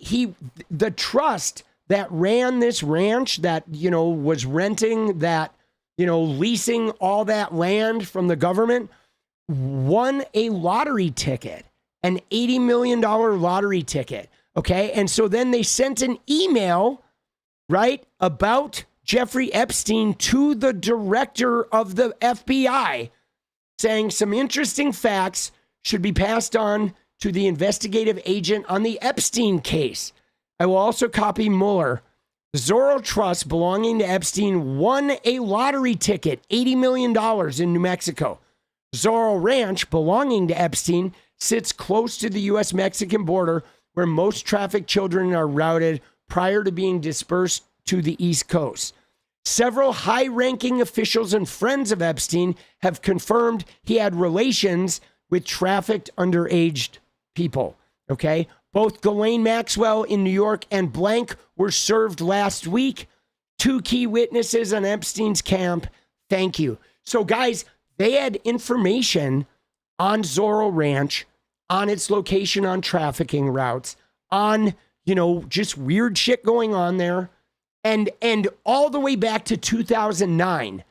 And by the time he got arrested and after he unalived himself, supposedly, AKA got offed by Trump, in 2019, they still 10 years, they never searched this place, right? That is crazy. You know what I mean? Like, they should have searched it just based on this email alone, okay? Now, we could go into this like forever and a day, okay?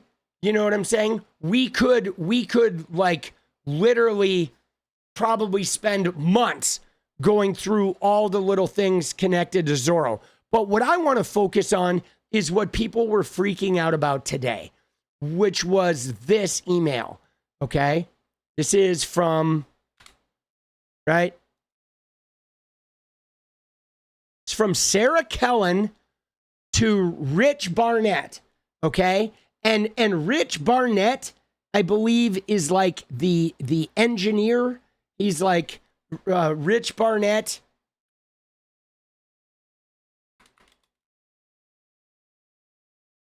is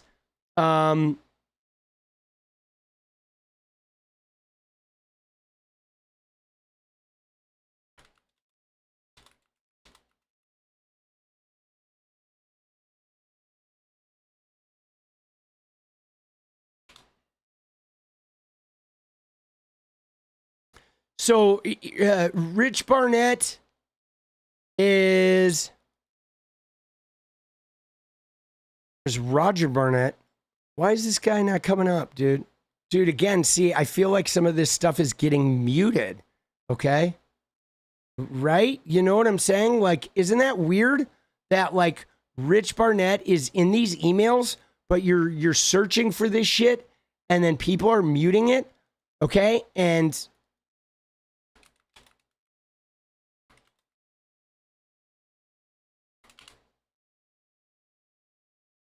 And what he is, though, is he was a chief engineer, Richard Barnett. Maybe it goes by Richard. Dude, there's weird shit is going on, guys. Okay? Where, you know, I'm trying to search things, and, all right, he is listed on page 82, okay? In the Black Book.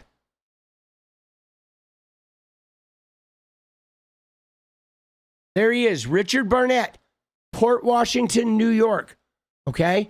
Now, he is some type of engineer, some type of guy that, like, worked on, like, property renovations or whatnot. But, like, yeah, no, there is, like, information is being filtered. Okay?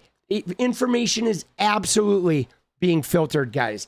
I've been having this issue with all the AI. Like, you may have noticed that one of the big pushes has been to like push people away from search engines into AI searching. And I don't know if you've noticed, but they've been actively doing this. And they've been sort of like dismantling search engines. Like what used to happen is if you typed in Rich Barnett and Epstein, it would pull up if it was Richard or Rich or Dick or Wright. It would pull up anything that was like close to Rich. Okay. If you looked for Rich, it would pull up Richard.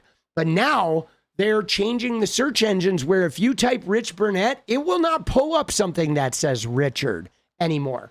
And it will if you use the AI. So they are like dumbing down the search engines in order to try and encouraging you to use their AI search. But then their AI search is like actively suppressing some of the results and is filtering the responses. And not only that, but it is like refusing to do tasks. Like I have been asking ChatGPT or Gemini to like, hey, give me a list of all of the people in Trump's inner circle or his business partners or people in his cabinet that are mentioned in the Epstein files. And then it will like not pull up anything, or it'll just say, hey, go look at these articles. Okay. All that architectural stuff, a lot of information about details. If you looked at which locks and which configurations the locks and keys work, it can tell you a lot about activities. Yeah. So there is a number. I mean, obviously this guy was pretty prominently like visible in the black book, but so Rich Barnett, okay, Richard Barnett. Now, here's the email. Okay, this is from Dataset 9. It's EFTA 563164. And it is from Sarah K., who is Sarah Kellen. Okay, if you reminder who Sarah Kellen is, hold on. She was one of his chief lieutenants. Okay, I'm going to show you some pictures of Sarah Kellen. Here is Sarah Kellen on the island. She received immunity in the original deal. Here is Sarah Kellen on the island being flown in on a private plane. Okay, there's another one, a very famous shot of Sarah Kellen massaging Jeffrey Epstein on the island. Okay, she was a recruiter, but she was like, guys, she was less of a recruiter and more like a recruiter organizer, okay? Which meant that Sarah Kellen was not individually out there like looking for girls, but Sarah Kellen was like managing the girls that were looking for girls. So what Sarah Kellen was doing would, if there were 20 Palm Beach, teenagers looking for girls, Sarah Kellen was managing those 20 girls and making sure she was providing transportation to and from the mansion. Sarah Kellen was any girls that were going on Lolita or going to New York or Paris or the island. Sarah Kellen would be arranging their travel. Sarah Kellen would be like taking people upstairs to the massage room and making sure they were getting paid. So she was like a junior lieutenant. Yeah, something of a team leader. And, if you look at it like a terrorist cell, you had Ghislaine Maxwell, who was out there recruiting like the high quality, like girls, the special flavors. And Ghislaine then managed Sarah Kellen and everybody under her. And then Sarah Kellen managed the girls that were out there recruiting in the high schools and middle schools.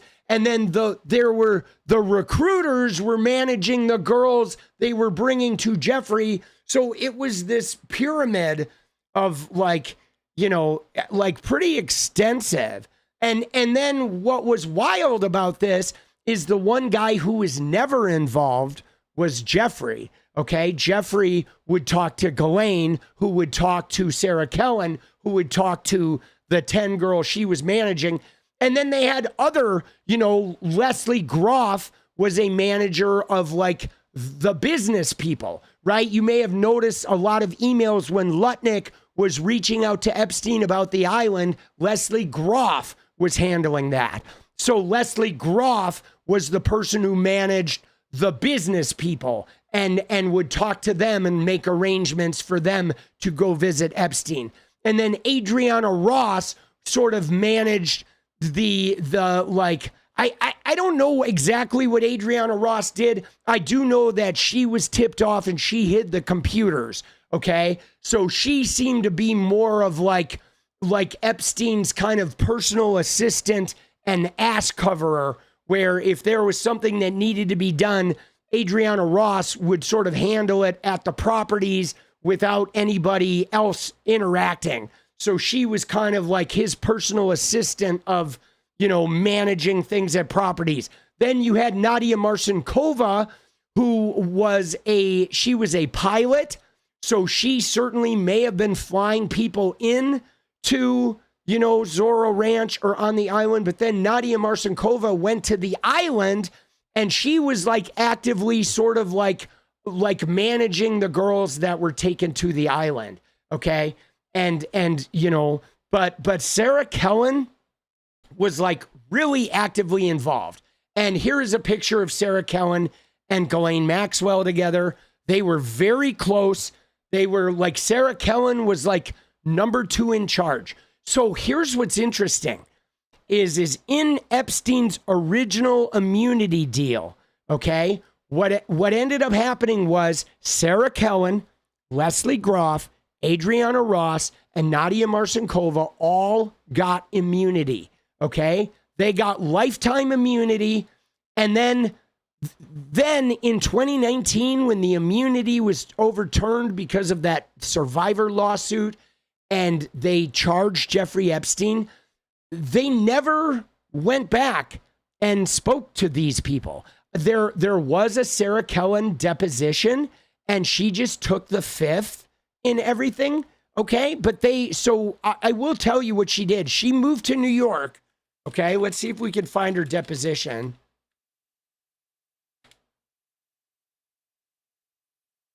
So she moved to New York and she married a race car driver. This is Adriana Ross, okay? There's Sarah Kellen. Let's see if we can find her deposition, because there was some video of her in her deposition.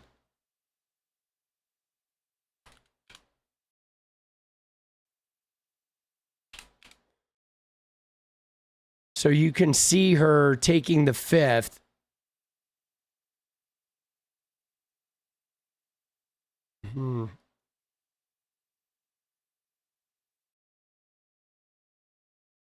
So she might come to the forefront of this thing. I really think she should be investigated and she should be called before Congress. But there is footage of her. I don't know if it's on the internet, but if you watch Filthy Rich, there is some footage of her deposition. She did do a deposition, but she essentially just took the fifth the whole time.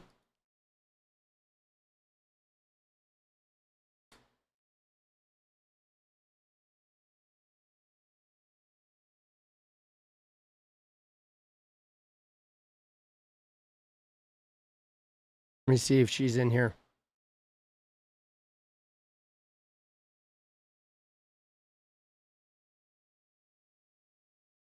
I don't think, yeah, I mean, there she is. Okay. Starr asked her if I was aware that girls were getting paid to find other girls, but testified he told her no specifics about that. Also included in the documents are new details about former Epstein employee Sarah Kellen. Throughout the court records, she's alleged to have directed payments to certain women, scheduled massages for Epstein, and met with alleged victims at his home. Yeah, so I guess they don't go into the deposition. But I'll look for that. Maybe we'll do a special about each of these. Oh, here it is. I found it. This is it, guys. Jeffrey Epstein's sexual obsession. Here she is. This is it. This is what I was looking for. Are you aware of Jeffrey Epstein's sexual obsession for children? And ask him if Jeffrey Epstein went to the moon. She's not going to answer the question. Instruction of my lawyer, I must invoke my Fifth Amendment right. No time did she recruit anyone on Epstein or Maxwell's behalf. Lawyers are deposing witnesses and poring over documents. So she basically just took a blanket Fifth Amendment to everything. Now, she then got married, guys. Okay? She got married. She married a race car driver. Okay. She married a guy named Brian Vickers, who is a race car driver. Okay. And she got married to him. They have a very fancy like mansion in Palm Beach. They have a very fancy place in New York City. And they are, okay, they are, I believe they're in the process of getting a divorce. I believe he is divorcing her now. But so she took his name, Sarah Vickers. She started like an interior design company, okay? And she like, you know what I'm saying?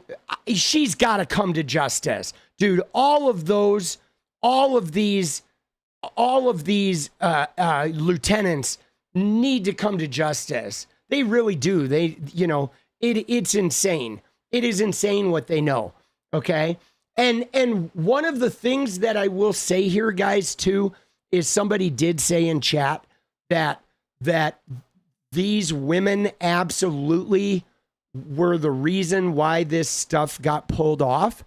Because you have to understand that if it was just the gruff, smarmy, like gross Epstein coming down, trying to negotiate with these girls, they would have all walked out. It was always the women, okay? It was the women. There were women at every level that were like, like enticing these girls. You had Ghislaine, who was high society. She's rich. She's well-dressed. She's got the aristocratic accent. She's connected to all these famous people, pictures of her with Bill Clinton and shit. So when Ghislaine Maxwell would talk to girls are like, oh my God, I want to go with this woman. I want to go meet this Jeffrey guy because this woman's an aristocrat. And then every level of the thing, you look at Sarah Kellen, like she doesn't look dangerous. If you go to Jeffrey Epstein's house and you see her there and she comes in and she's like, hey, I'm going to take care of you. I got you. Right? It's like they were constantly, there were people that were making these girls feel like they were going to be okay. They were safe, or they were making them feel like there was nothing wrong with this. Right? Like the girls were like, this is just what we all do. Right? And they were getting off on his power. Let's go, Tony. Right? And now they say a lot of them have used the defense. Well, I was abused too. But like, guys, there's not a lot of evidence that I have seen that Sarah Kellen was ever abused. Okay. There are some girls like Haley Robson, who was one of the Palm Beach girls that was actively like, she was very clear that Epstein was about to abuse her. And he said, if you get me girls, I won't. And so she did it to not be abused. But what I'm saying is some of these girls like Adriana Ross and Sarah Kellen, I don't think they were ever raped by him. Okay. I really don't. I've not seen evidence of that. I've not even seen them talking about that, but when people were SA'd by him and then they were like saving themselves by recruiting like that, I understand, but I understand it with a caveat. Okay. Which is this it's like the 𝗫𝗙𝗶𝗹 thing. Okay. So if you studied any of the Charles Manson case, 𝗫𝗙𝗶𝗹 was the state's witness, and she was the driver who drove everybody up to the Tate residence. Okay. Now 𝗫𝗙𝗶𝗹 was given immunity. She was given a new identity. She was completely protected, but she spoke. Okay. What 𝗫𝗙𝗶𝗹 did was she told them all the details about the family, where they lived, what they did, who they hung out with. She told them about who they had killed, where they had buried them. She told them everything that went on the drive to the Tate house and what happened afterwards. She didn't go in. She didn't harm anyone, but she told on everyone, and she helped the state build the case. What is unusual about Sarah Kellen and these other lieutenants is they were given immunity and they never said anything.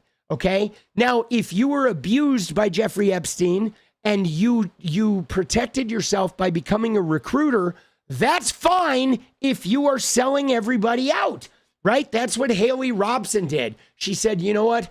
I didn't want to be abused, so I found girls and I feel terrible about it. And here's everything I did. And she gave up all the information. So of course they didn't prosecute Haley because she helped them build the case. But man, if you are being a recruiter to save yourself and you are not like giving up the operation, then I think you are guilty. You know what I'm saying? That's just it. You don't get to be silent and, right? You don't get to be silent and get immunity and, you know, commit crimes with him, you know? And so, like, dude, that shit is pretty gnarly, boss. She is a big, okay? Like I venture to guess from the research I've done, I don't think that there is, other than Ghislaine Maxwell, I think Sarah Kellen is the woman in the Epstein orbit who like knew more, like nobody knew more about the girls than Sarah Kellen. Okay, nobody knew more about like the billionaire friends than Leslie Groff, but Sarah Kellen was like, she knew or arranged or was aware of every single, okay, every single girl that like got on that plane or went to the island went with Sarah Kellen's knowledge. Need lots of subpoenas? Yeah, chat, lots. And guys, it's bigger than that too, because you remember these photos? Let me just show you, okay? I'm sure you remember them, but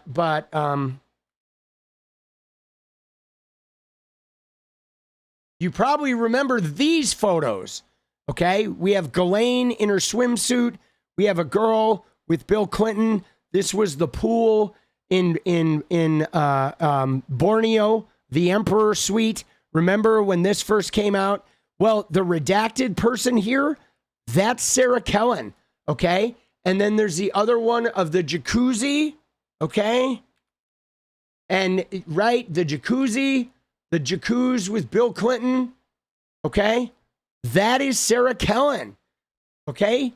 She should not have been redacted, okay? She should not have been redacted, guys. Right? There is no reason why she was redacted. She was not a victim. She was a co-conspirator. She was granted immunity. And yes, the immunity deal, somebody had asked, that was issued by Alex Acosta.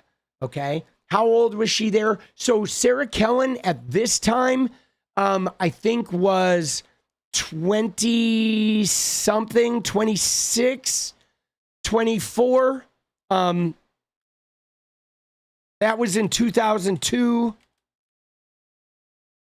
I think she was born in 1980. So 79. So she was 23 there. Okay? She was 23 there. But guys, in Brunei, thank you. Sorry about that. Not Borneo. In Brunei. My bad. It was in Brunei. Thank you. There's a big difference there. All right? But so one thing though that we should point out about Sarah Kellen, okay, and here she is again at the island. She was never a minor. I mean, she was a minor in her own life. Like there was a time that she was under 18, but Sarah Kellen, okay, Sarah Kellen did not know Epstein when she was under 18. She came into Epstein's orbit as an adult. Okay. She met him, I believe it was in 2000 when she was like 21. Okay. She was never a minor. She met him as an adult. She worked for him as an adult, and she became a ringleader as an adult until she got immunity as an adult when she was like 26. Okay. So she was never an underager. And again, I don't believe she ever gave him a massage.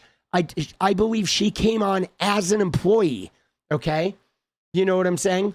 She like came on as an employee and, you know, so she was not an abused minor that like saved herself. She was an employee of Jeffrey Epstein. Okay. That was a part of this from the start. And yes, she was redacted okay, in order to imply that Bill Clinton was with a victim, okay? And that's another thing that was really deviant about this. And that's why Bill Clinton wants to do a public hearing about this, because this, guys, Bill Clinton did not hook up with her, okay? Nobody hooked up with Sarah Kellen. Sarah Kellen was a travel agent. She was an itinerary planner. She was a young, right? You know how Donald Trump has a bunch of young women that work for him? You know, Trisha in DHS, and he has fucking Caroline Levitt, and he had Westerhout in his first, you know, like everywhere you go in Donald Trump's orbit, there's like a 20-something blonde who has a comms job or has a secretary job or has an assistant job. That was what Sarah Kellen was. She was an assistant, an administrative assistant, a travel booker, a schedule organizer, but she also did devious shit. She took pictures of the girls at his Palm Beach mansion. Okay, she paid them. She organized their travel to and from the mansion. And then when she went on international trips, she was one of the people who went along and was a scheduler. And like basically she probably operated as Bill's administrative assistant. But what they did was they fucking redacted her, and they tried to make it look like she was a victim that was there in that jacuzzi with Bill. Now, I'm not saying that Bill didn't hook up with victims. He may very well have, okay? And if you find that, prosecute his ass. But this was not a victim, and this was not a person who should have been redacted, okay? She absolutely shouldn't have. She was like one of his number one like recruiter people. And that super problematic, guys. Okay? Super problematic. But anyway, back to our little thing here. To get back to the original email, guys, that we're going to look at is this email is 2011. So this is after Jeffrey had already done his time. And it says, "Hi, Rich. Jeffrey is asking if you can FedEx the painting he had made of the Massacre of the Innocents to the ranch. It's the large 9x9 canvas that we had rolled out for him to see in the entryway where they are killing babies. He wants to use it on the ranch and is hoping you could FedEx it to arrive by Wednesday. Thanks, Sarah." Like, the fuck does that mean? Right? Dude, hold on. Let's just pause for a minute here. She said, where they are killing babies. I want to look up the painting real quick.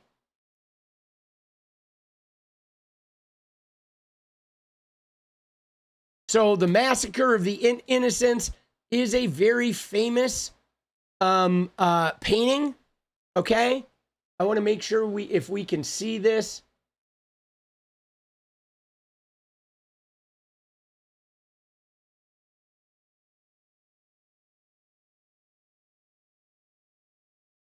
Hold on, let me big screen this. I want to big cam it, and I want to look at this image and see. I want to make sure this is a clean image that we can look at, because it is a very famous image. All right, and let me just look at it on my monitor where it's close, so I can see if we.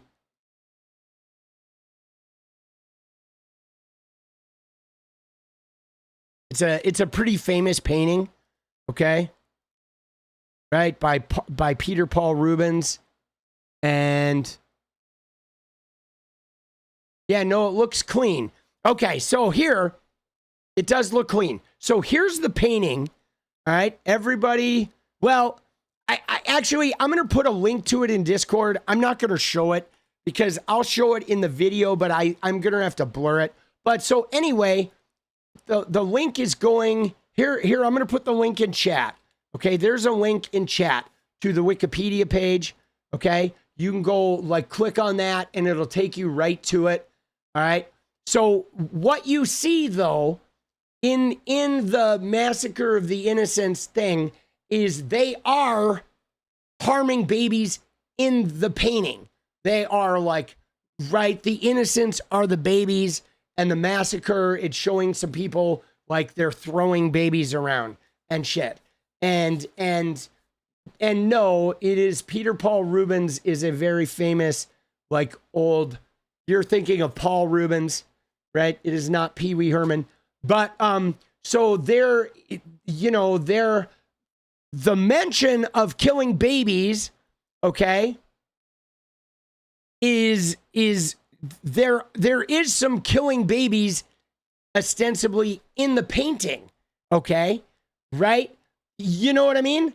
Like, I mean, they're throwing them around and whatnot. You see them in the painting, and there's a woman who looks like she's trying to save them. The woman in red is trying to save them, and these people are coming in and grabbing these babies. But still, the way she words this, right? He's asking if you can FedEx it. They have a 9-foot by 9-foot version of this, and he wants it in the entryway where they are killing babies. Like, dude, why would he want, killing babies in the entryway? He wants to use it on the ranch, okay? And I don't know, this is very weirdly worded because it's like, are they killing, is it the entryway to where they are killing babies? Or she just threw in the like killing babies part at the end randomly? I mean, dude, something about that is just weird either way, okay? Because either, but guys, it's pretty haunting to have this type of language connected to Zorro Ranch and connected to this very weird painting in a place where a whole bunch of survivors have said there's like experimentation and there's like maybe baby cloning, or there is some genetic baby science going on in an underground bunker at this place. And simultaneously, what you're doing is you are, like having a painting about like offing babies. I mean, it's just not normal. Okay. There are just too many weird interconnections here that really don't make sense. And so I don't think it has anything to do with Jewish anything, right? Because even though Epstein was born into a Jewish family, there is like no evidence or mention or anything of him having participated in the Jewish religion at all, right? You know what I'm saying? So I don't think it has anything to do with that. He certainly, I've not seen any evidence that he was a practicing religious person. He was more just a degenerate, Now he had talked about like Jeffrey supremacy. Okay. Right. I don't think he believed in any type of Jewish supremacy or any type of religious supremacy, but he had a Jeffrey supremacy. Okay. Right. He definitely like, I think he thought he himself was he was a superior race. Okay. Right. Him, Jeffrey Epstein. Dude, he was like, he had a Jeffrey supremacy. He really did. He thought he was the one. It's Herod reference. Yes, it is Herod. Herod's court in the painting, The Massacre of the Innocents. I mean, we can read about the Massacre of the Innocents. Okay, if we want to read about the painting here, right? It is like a very cherubic sort of thing. It is, very early, right? And the painting itself, there's many variations of it, okay? But it is a story about Herod the Great, king of Judea, ordering the execution of all male children who are 2 years old and under, okay, in the vicinity of Bethlehem. Okay, and it is, I guess, modeled after the Pharaoh's attempts to kill Israelite children. Okay, and so it is in the Gospel of Matthew, right? And Herod directs them to Bethlehem, and then they're looking for, right, is they're looking for Jesus. Is that what they were? They were looking for Jesus, right? I mean, that's ostensibly where the king of the Jews had been born. That's what it was, right? Weren't they? It was like King Herod had heard that, like, you know, Jesus was born, the Messiah, and so they're like, we want to find him. And then they go to where they think he might be, and they're like, just the story was like, kill all the kids. Like, we don't know. If we don't know who he is, just kill everyone is sort of the deal. That was kind of like, you know, we have to get rid of this guy. And again, though, this is a biblical story. I mean, there's no evidence that any of this happened, right? You know what I mean? And so, I mean, dude, all of this stuff is convoluted, right? You're reading Matthew right now. And don't quote me on all this. I don't know the whole story. Was he looking for Moses? Is that what he does? Says, when Herod realized he had been outwitted by the Magi, he was furious. He gave orders to kill all the boys of Bethlehem who were 2 years old and under. Okay. And so that's the painting. All right. But people, like, this thing is like, it never happened. You know what I'm saying? Like, he was looking for Moses. Okay. Gotcha. So he was looking for Moses. He was not looking for Jesus. Okay. Got it.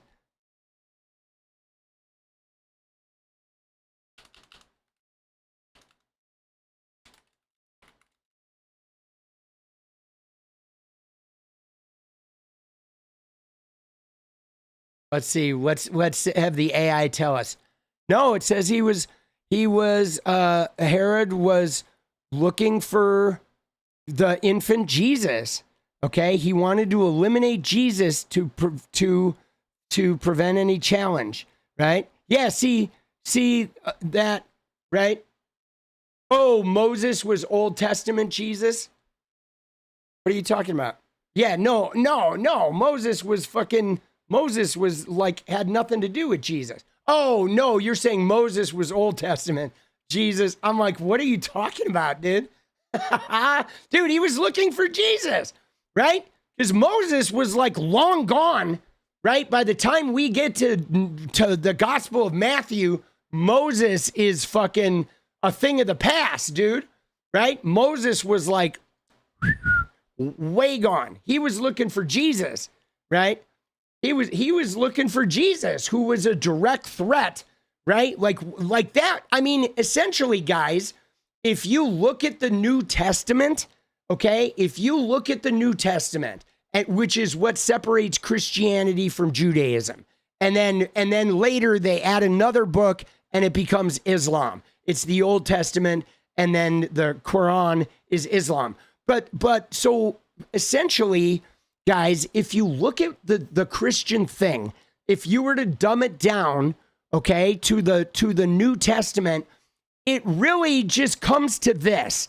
There was an existing religion, okay? There was a Jewish religion that was existing and had power, and then Jesus shows up, and Jesus, the Jewish people believed Jesus was just this, you know, hippie prophet.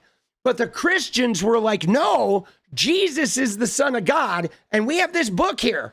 And then Jesus, being the Son of God, became a threat to everybody, like the kings and the religion and the empire. And so then the entire New Testament is basically all of these people being like, whoa, this Jesus guy is a threat. We got to get rid of him. And then they get rid of him. Okay, and then he rises from the dead and flies into the air, and everyone's like, see, he really was the King of God. And like, that's it. That's the entire, like, you know, it's like, it's almost, I mean, if you look at it, guys, it is almost like a segment of the Jewish religion just decided they wanted the religion. And so they created another canon that told a story that proves that they're really right. And then that's how Christianity was born. And then, you know, fucking Muhammad did the same shit with Islam, like 300 years later. It was like every 300 years somebody came out and said, no. Let me tell you what really happened. And it's really our religion. We're the guys who should have power. And then they all went to war with each other. And so, yeah, it was, you know what I mean? It was like you had a gang of people in power and some people split off and they started a new gang with a new gang leader. And then some people split off and it really was kind of sort of a geographic thing. And then eventually, you know, Christianity got adopted by the Roman Empire, and then Christianity became dominant outside of the Levant because the Roman Empire started conquering. And then eventually Catholicism took hold, and then the Catholics from Spain went over to the New World and, you know, started massacring people and so on. And so that's how, you know, Christianity spread to the West. And then essentially, even with America, okay, America was, you know, it was like Catholic and Christian, and the religion was deeply involved in England. But you had a group of people, guys, that were the Calvinists, and they believed their wealth was like a sign that they were blessed by God, and they didn't want to pay taxes. They were like, you have no right to touch our wealth because our wealth is ordained by God. Our wealth is not a victim of the state or the king or like the Empire of England. How dare you touch our godly like blessings? So they came to America. They came to this new world to not pay taxes because they believed that God granted them wealth. Okay. And then when they had all this land and this tobacco and this cotton and they had no one to work it, their God was totally okay with them enslaving, you know, some black people, right, in order to work that land to create those riches that were showing that they were blessed by God. So it really, the biblical approval of wealth is really kind of how we got here. Tell me, you were really studying to become a pastor at one point? I was. Dude, I wanted to be a pastor. I did when I was in my early, you know, like between 11 and 14. Yeah, the prosperity gospel. Right? And like, if you look into this shit though, okay, if you look into this stuff, guys, you see a very clear progression. Now, I gave you a very simplified version of this, and there's a lot more complication to it, but I gave you like a very, like a couple, you know, a 5-point Cliff Notes version of what was going on, because there were other things going on. You know, the Reformation, you know, Catholicism was selling indulgences. And so there were battles like inside the church. And that's why you have so many different denominations of like Lutheran, Presbyterian, you know, Pentecostal, right? Baptist. I mean, essentially religion was originally, it was just a way to give divine power to earthly rulers. You had monarchs, okay? And everybody who wasn't in the monarchy or in the fucking high, like part of the feudal system was like piss fucking poor, okay? They were dying on the vine. And the only way you could keep them in line was to convince them that the family deserved this power because they were divine. They were ordained by God. So like, you have to obey them or you're going to go to hell. And like, so you don't want to fuck this up. So it was a tool of like monarchy, like excusal, okay, that then became like a political power because it was intrinsically tied to the government. And as the government evolved beyond monarchy, that religious power stayed powerful. And then they all fought for it. So it became many, many different sects, okay? And like, you know, then pretty soon you have like 50 different denominations all trying to establish their own power. And then you had other people like the LDS and the Jehovah's Witness who like sort of went and created their whole other thing. And eventually you have Scientology, which kind of did the same thing, but that was more about like psychology and you know, L. Ron Hubbard's own fucking crazy, ideas about how humans process trauma, right? Which, if you look at Dianetics, the basis of Scientology, the science of it is not that crazy, okay? What they did in the pursuit of the religion is crazy. But the idea that our bodies and our minds store our trauma and you can actually release it, that's not insane. That's what EMDR does. That's how PTSD gets healed, okay? Oh, we just blew up the fucking chat. But like his Dianetics theory isn't that crazy. But the religion of Scientology is batshit, okay? But again, guys, this is the thing about religion is not about God. It's not about morality. It's not even about spirituality. It is about power and money. Okay, that's it. That is it. Okay, and everybody else who thinks it's something else, they're being buffaloed because in actuality they're tithing. They're giving money, which is going to a central fucking outfit, which is funding the acquisition of power. Okay, that's all it is. That's all it's ever been. It has been an instrument of power that then used the pagan holidays in order to win the pagans over. Hey, we're keeping your holidays, so come like celebrate your holidays with us under Christianity, blah, blah, blah. Okay? But yeah, man, it's power. Okay? It is power. Right? Dude, let's go. Thank you, Cartman. The whole thing in the Jews not celebrating Christmas. Yeah, no, they don't think Jesus is the Son of God. So ostensibly, and now I don't know a lot about Islam, but ostensibly, if religion were true and Jesus came back to earth, the Jewish people would think, oh, there's the Messiah coming for the first time. And the Christians would be like, no, that's the Messiah. That's actually Jesus. He's coming for the second time. And I don't know what the Islamic people, what the Muslims would be saying, right? But I don't know. I know that they do deal in the Old Testament, though, and they do deal in God. Oh, so Jesus is just a prophet in Islam. Okay, so let me ask you this. In Islam, Jesus is a prophet like Muhammad was a prophet, right? But is there a divine secondary figure in Islam, or is it simply God? There's just God and then a group of prophets in Islam, but there's no secondary divine being, right? Because in Judaism, there's no secondary divine being. There's just God, okay? And then there are rabbis and there are instruments of God, but there's nobody's divine, okay? In Christianity, Jesus is divine. Okay, in Islam, it's just Allah. There's Allah only, and then there's prophets. Okay, perfect. So, but Jesus himself, though, like Jesus does exist, like Jesus, there's some historical record, I believe. I believe Jesus, the like hippie prophet or the hippie, preacher who went around trying to help the poor and hang out with the indigent. And I do believe Jesus, the person, existed. I just don't think he was divine in any way. You know what I'm saying?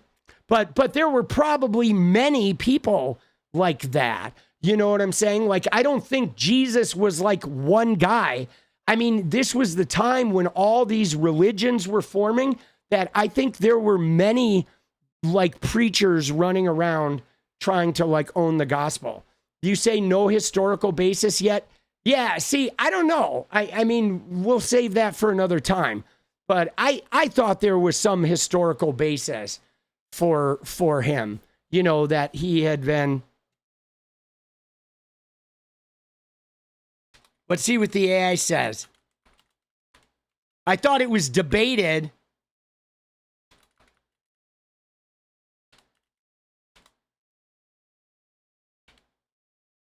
Right?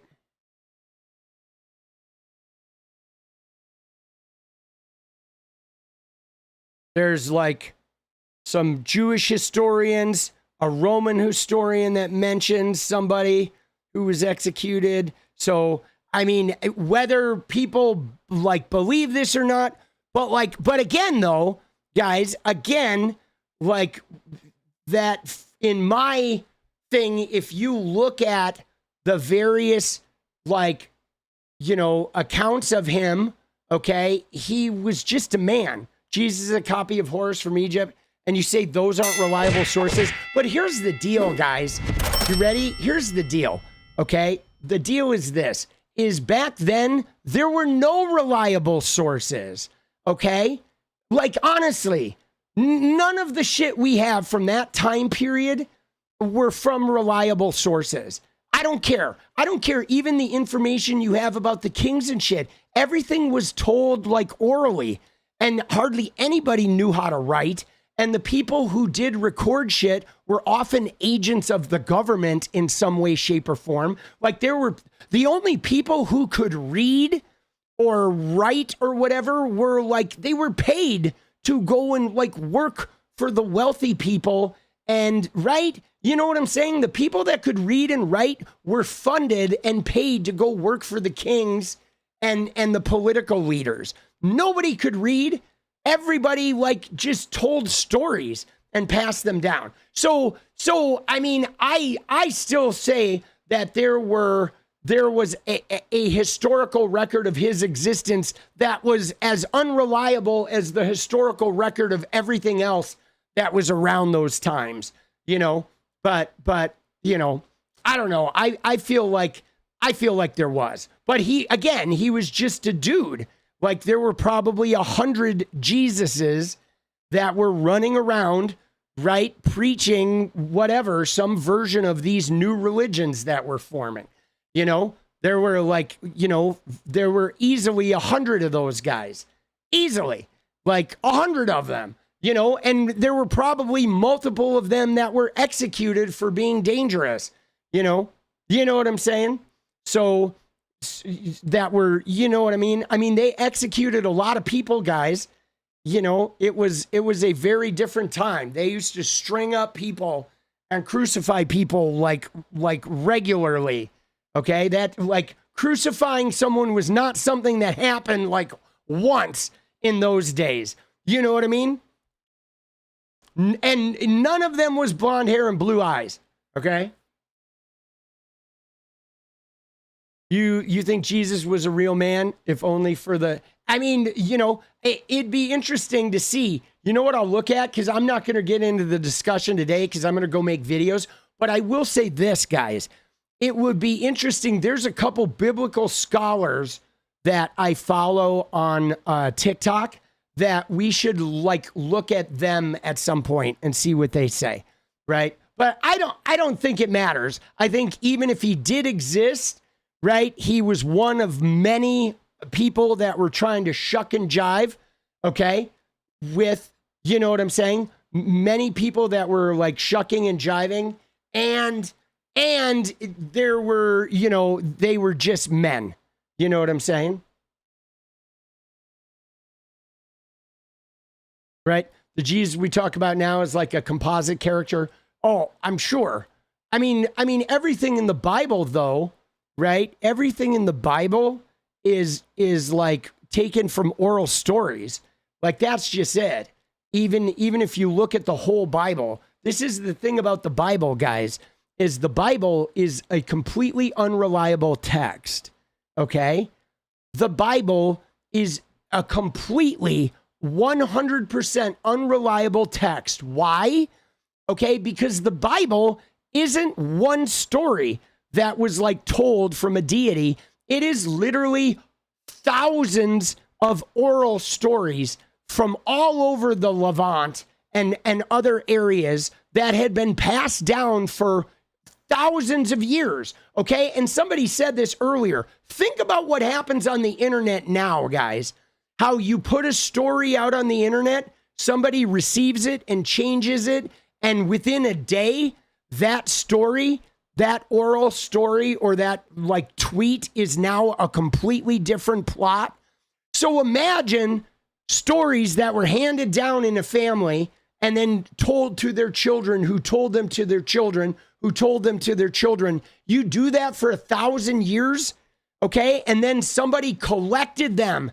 They collected various versions of these stories for, like, hundreds of years, and compiled them as people learned to write. And then you had various rulers like changing these stories to suit their own interpretation of it. And then they evolved that until they had a Bible. And then that book got changed over 2,000 years by various different denominations and the King James, et cetera, et cetera.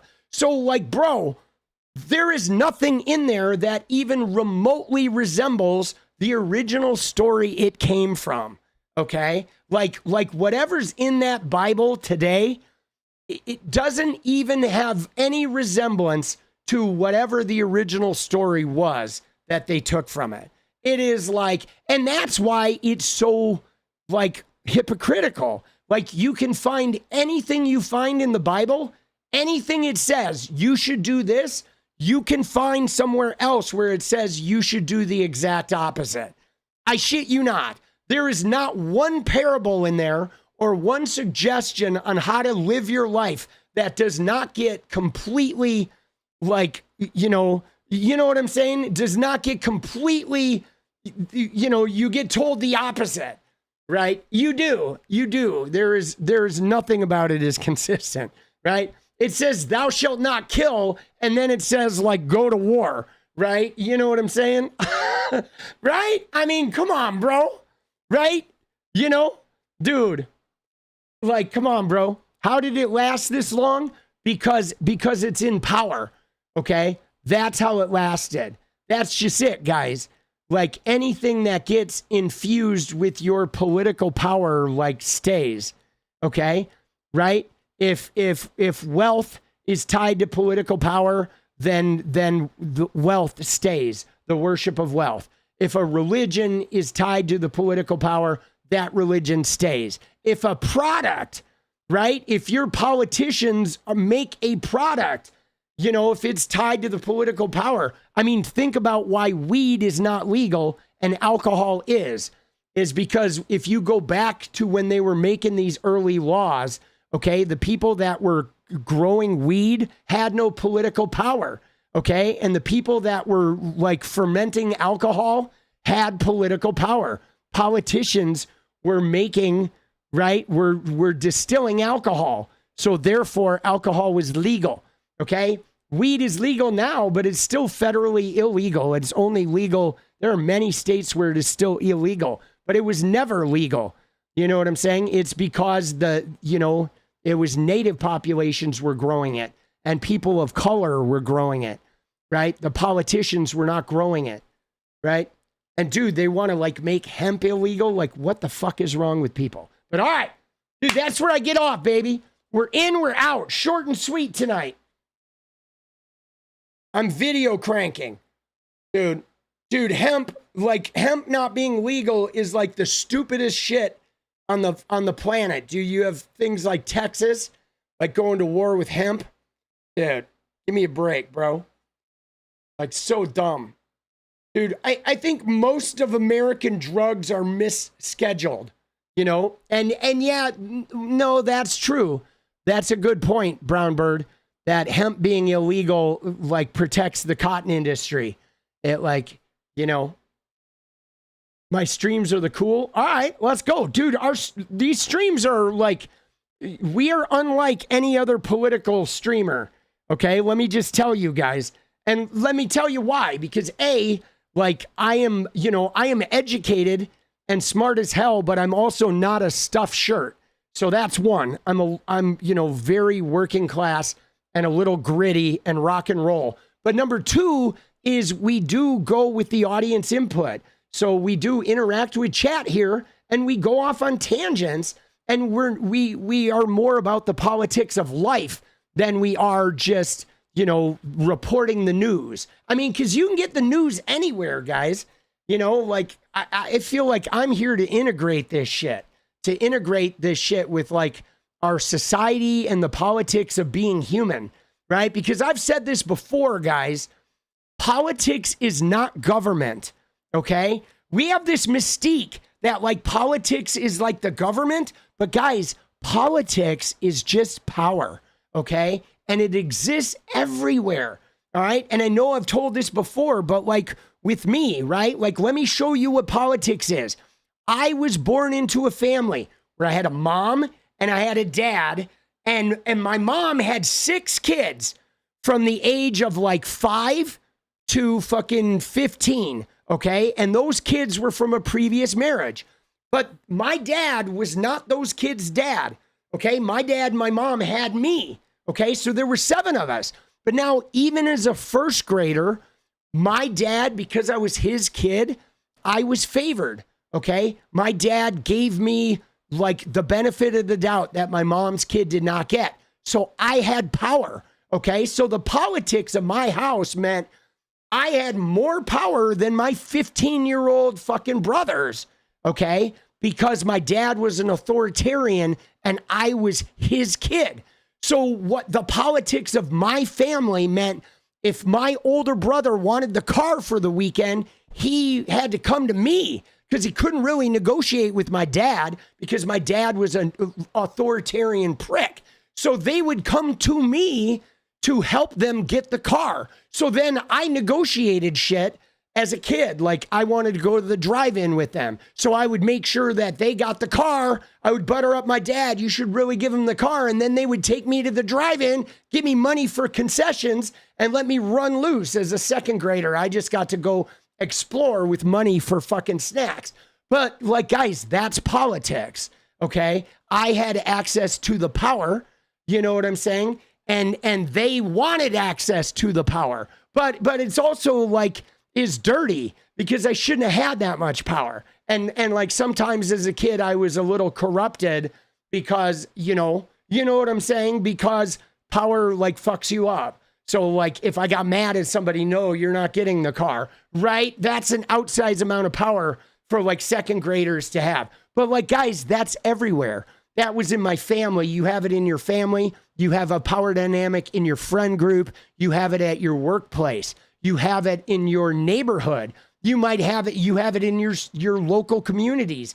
It is just like there's a power structure everywhere, which is why when somebody says, you know, all politics are local, it's because even in your relationship, if it's like you and your girlfriend, there's like a power dynamic there. There's a political fucking system at work in your relationship. And there's one in your friend group. Like you can't escape politics because everywhere you go, there is some local like power structure with somebody that has power and somebody that doesn't, you know? And that's why like, we need to realize the politics of our local environment because we need to be aware of how power is getting distributed everywhere, especially as a parent, especially in a relationship, in a family. It can get really ugly. You know what I'm saying? And you know, so like from little on, we should be aware of how power gets distributed and we should be like taking the local and trying to expand that national, you know what I'm saying? I mean, because it's really bad, I think, in parenting, because I think a lot of parents don't realize how much power they have over their kids, and they don't realize how they abuse the power they have as a parent because it's so inherent that they aren't even aware they're abusing the power. And kids are growing up like really resentful and really traumatized by abuse of power from their parents because their parents are more about controlling them and dominating them and getting them to obey than they are about like empowering the kids. And instead of wielding their power, parents should be distributing it and giving it to the kids to have power. And like, so kids learn how to have power and how to you know what I'm saying? Like, and what's crazy about it is like, I feel like 90% of parents abuse their power in some way. You know, I mean, that was my great struggle all the time as a parent, was just recognizing when I'm abusing the power and like, whoa, you know, checking myself and like operating from a different place, you know, which is why one of the best things you can do is you can raise your kid to question authority And if you do that, your kid will question your power. And if you allow them that and allow them to affect it, because I had a simple philosophy. I didn't have a lot of rules. Okay. There were not like a set of rules you had to obey. There were like tenets and there were philosophies that we participated in. But my parenting was more about what we do than about what we don't do, right? My parenting was more about modeling the type of behavior we do engage in, as opposed to like, here are the things you don't do, right? There was nothing that was like, oh, it wasn't about what you don't do. It was about like, here's what we do, and here's the power you do have. And then I had a very express situation from the littlest age of my son. If I was disciplining him or engaging some type of punishment to him and he felt like it was unreasonable, if he could argue and show me why it was unreasonable, then we would change the policy. Like if he could prove something was unreasonable and with actual proof that it made sense, then he could override it. He had that power, you know? And it's funny, somebody said, don't fucking swear, kid. Well, you know what's wild is we had a swearing policy with my son where he could swear, but he had to know the context, right? He had to learn where he could swear and where it was okay to swear. Because swearing, I taught him, was not inherently wrong. It's just, it can be used wrong as a kid. You have to figure out where you can do it, and you have to know when and where it is like appropriate. You know what I'm saying? I learned it from you, Dad. No, I had a dad who cussed all the time. And so I cussed all the time. And then I kept getting in trouble at school. And then my dad I kept getting in trouble at home. And that made me mad because I was like, how can you punish me for swearing when you do it? I'm just being like you, Dad. You know what I'm saying? But you do have to learn, like you do want to teach your kids the nuances of how swearing can be harmful and how you can use it to hurt people and how, it can be, like any word. I mean, words can be very punishing, you know what I'm saying? Like words can really cause a lot of harm, but context, I think, raising a kid to understand that context exists is important, you know what I'm saying? Context, right?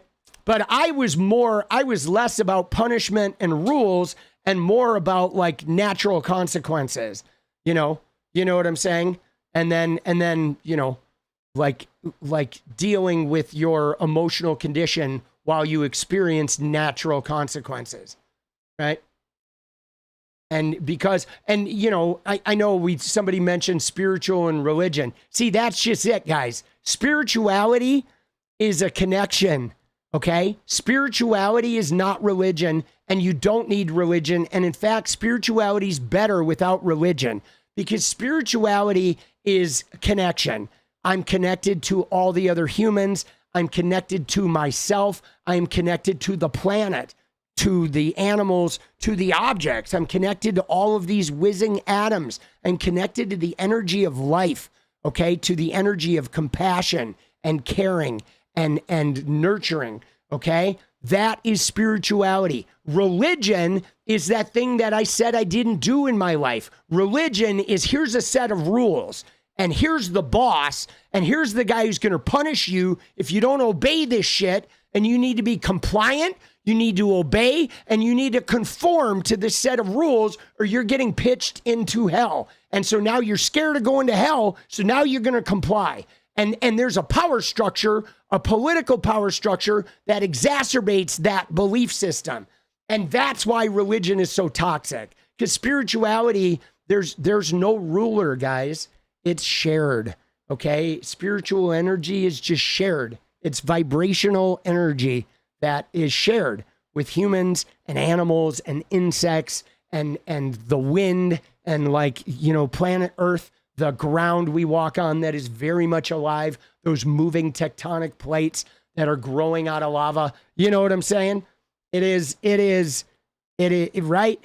And that energy travels, guys, okay? And just so you want to know, go out and spend a day where you're a total bitch and snap and be mean to everyone and be snarky and be negative, and go and see what kind of energy you find in the world. And then go out the next day beaming with smiles and just put nothing but fucking positivity and compassion out into the world.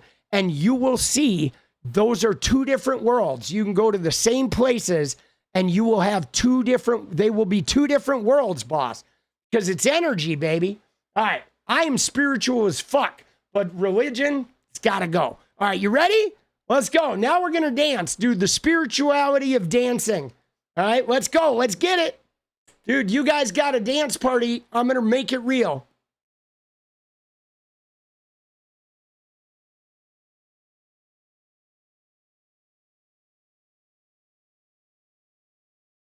All right, dude, we got a little bit of tangent. That was good. Dude, we got a little bit of tangent there. A little bit of tangent. But I could probably have talked for another hour, but I gotta get ahead, dude. I gotta get on a sleep schedule. Because guys, I'm gonna get the stream down to I want to start at 8 o'clock or 8:30. Okay, that's my goal, to go 8 to 11 Pacific time. Okay? That's my goal. And then I can edit 2 videos, get a full night's sleep, and have a full day of editing. I want to do 4 videos a day, right? And I can do that if I go 8 to 11 and stay religious about it. 11 p.m. for when it starts. Yeah, if you're East Coast, it would be starting at 11. It would go 11 to 2 a.m., right? Let's go. Let's go, baby. That's the goal, boss. That's the goal. I know I can do it, too. Because I want to increase production. I do. I want to increase production. Increase production. Oh. Oh. Let's go. Oh.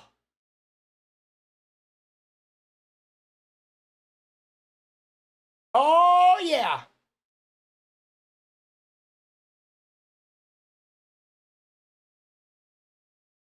Let's go.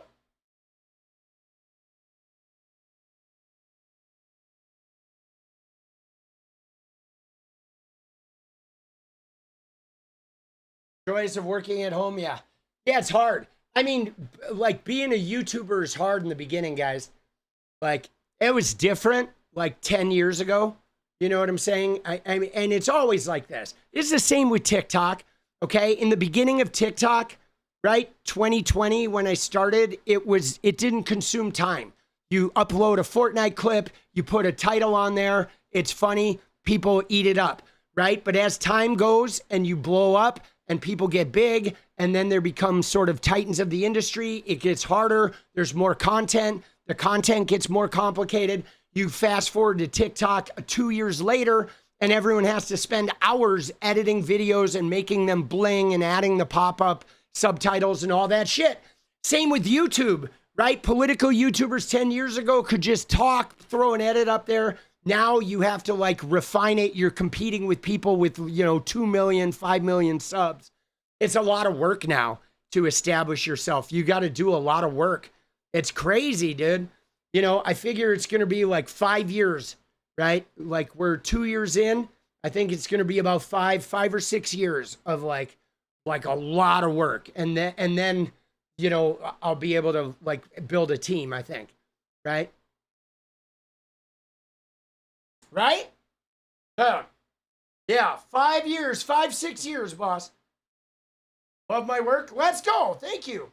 Dude, I love doing this. I'm glad you like it. Dude, I like doing it. So I'm glad you like it, dude. I really enjoy doing it. It's like Twitter and and editing. I love editing, dude. I've loved editing since I went to film school, dude. Love editing. So that's what you really got to do if you're doing this shit. Editing is it's fun, dude. It's fun. It's like storytelling, but it's like storytelling after the fact, right? You don't have to have the story. You can find it, right? So I told you how I love seeking. So editing, when you're editing live streams, you're seeking the story. And so it's really cool, right? I respond, yeah, let's go, baby. Dude, let's go. All right, you ready? Let's go. Let's get it. All right, let's do it. A little deja vu. Here we come. Here we come. Ayo, ayo.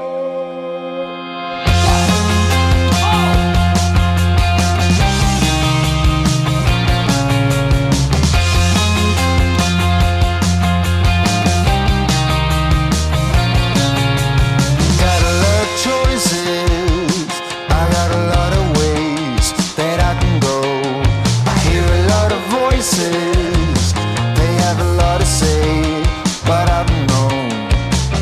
Been here before, yeah, I do recognize the title.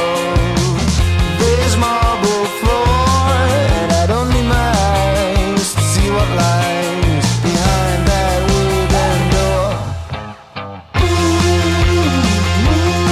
A little deja vu, I'm gonna get it right.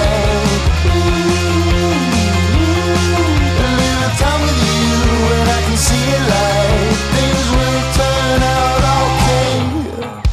Everything lately, I'm feeling so familiar. Coming on greatly, it's feeling like a million. I've been here before, yeah, I do recognize the title. This marble floor, and I don't need my what lies behind that wooden door. Ooh, a little deja vu, I'm gonna get it right. Ooh, a little time with you, and I can see it like. Ooh, a little deja vu, I'm gonna get it right. Ooh, a little time with you, and I can see it like things will turn out okay. Let's go! Coming up slowly, this feeling that I have now, almost a bit holy, notion that I will make it out somehow. A little deja vu, I'm gonna get it right. Time with you, and I can see it like. A little deja vu, I'm gonna get it right. A little time with you, and I can see it like. Things will turn out alright this time, I know. Let's go! That heart rate up! Oh! Damn, boss.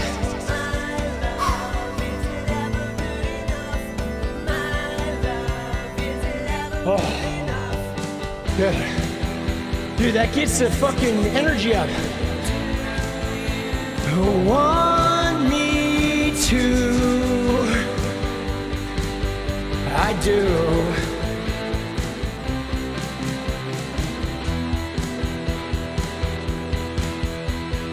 Do you want me to? Let's go! All right, guys, take care of your heads, take care of your bodies. Try to keep sane. I know it's hard. I know Trump is like flooding the zone. So much fucking bullshit, bro. I'm really glad you guys are here, though. It's really helping me, you know, stay sane. Right? It's hard, dude. I'm telling you, I wake up every day and some days I get up and I get on Twitter and I'm like, fuck, bro. Like, dude, it's just relentless. It's like relentless, never-ending lies and hatred and like just everything is like they're so filled with like animosity and resentment. And they want retribution for everything. They're never happy. It's like no matter what, no matter how many people they cancel, they want to cancel like 1,000 more, dude. It's like, god damn, bro. the ultimate caring. You know what I mean? My love, is it ever good enough? My love, is it ever good enough? My love, is it ever good enough? My love, is it ever good enough? My love, my love, it's my love. All right, let's go. We'll see you guys tomorrow. Thank you. And good night. Whoa.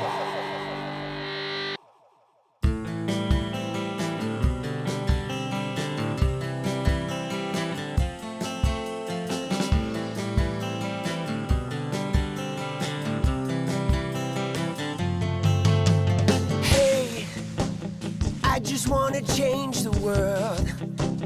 I just want the perfect girl. I don't wanna hang around, I'd rather be found. It gets better, I wonder, my pleasure together. Everyone's waiting, anticipating.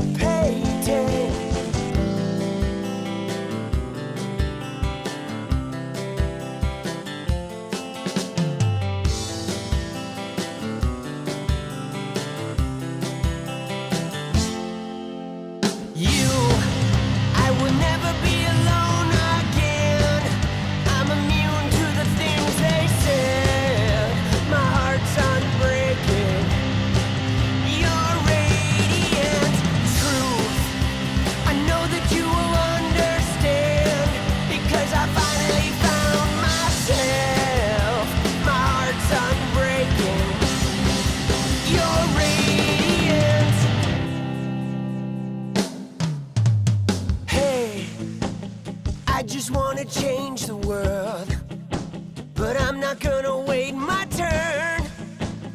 I don't ever want to come down, I'd rather be found.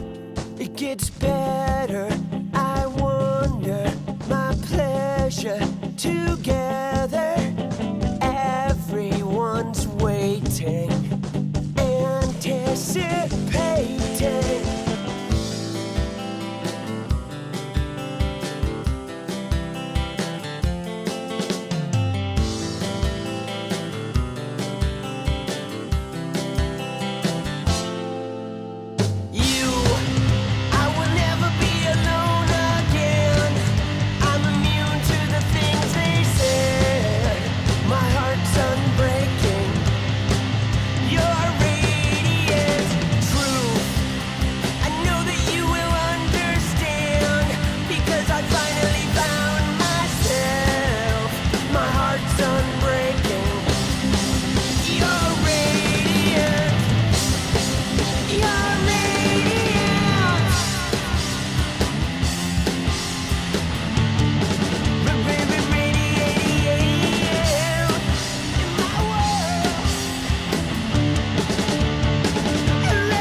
It's about you. I would never be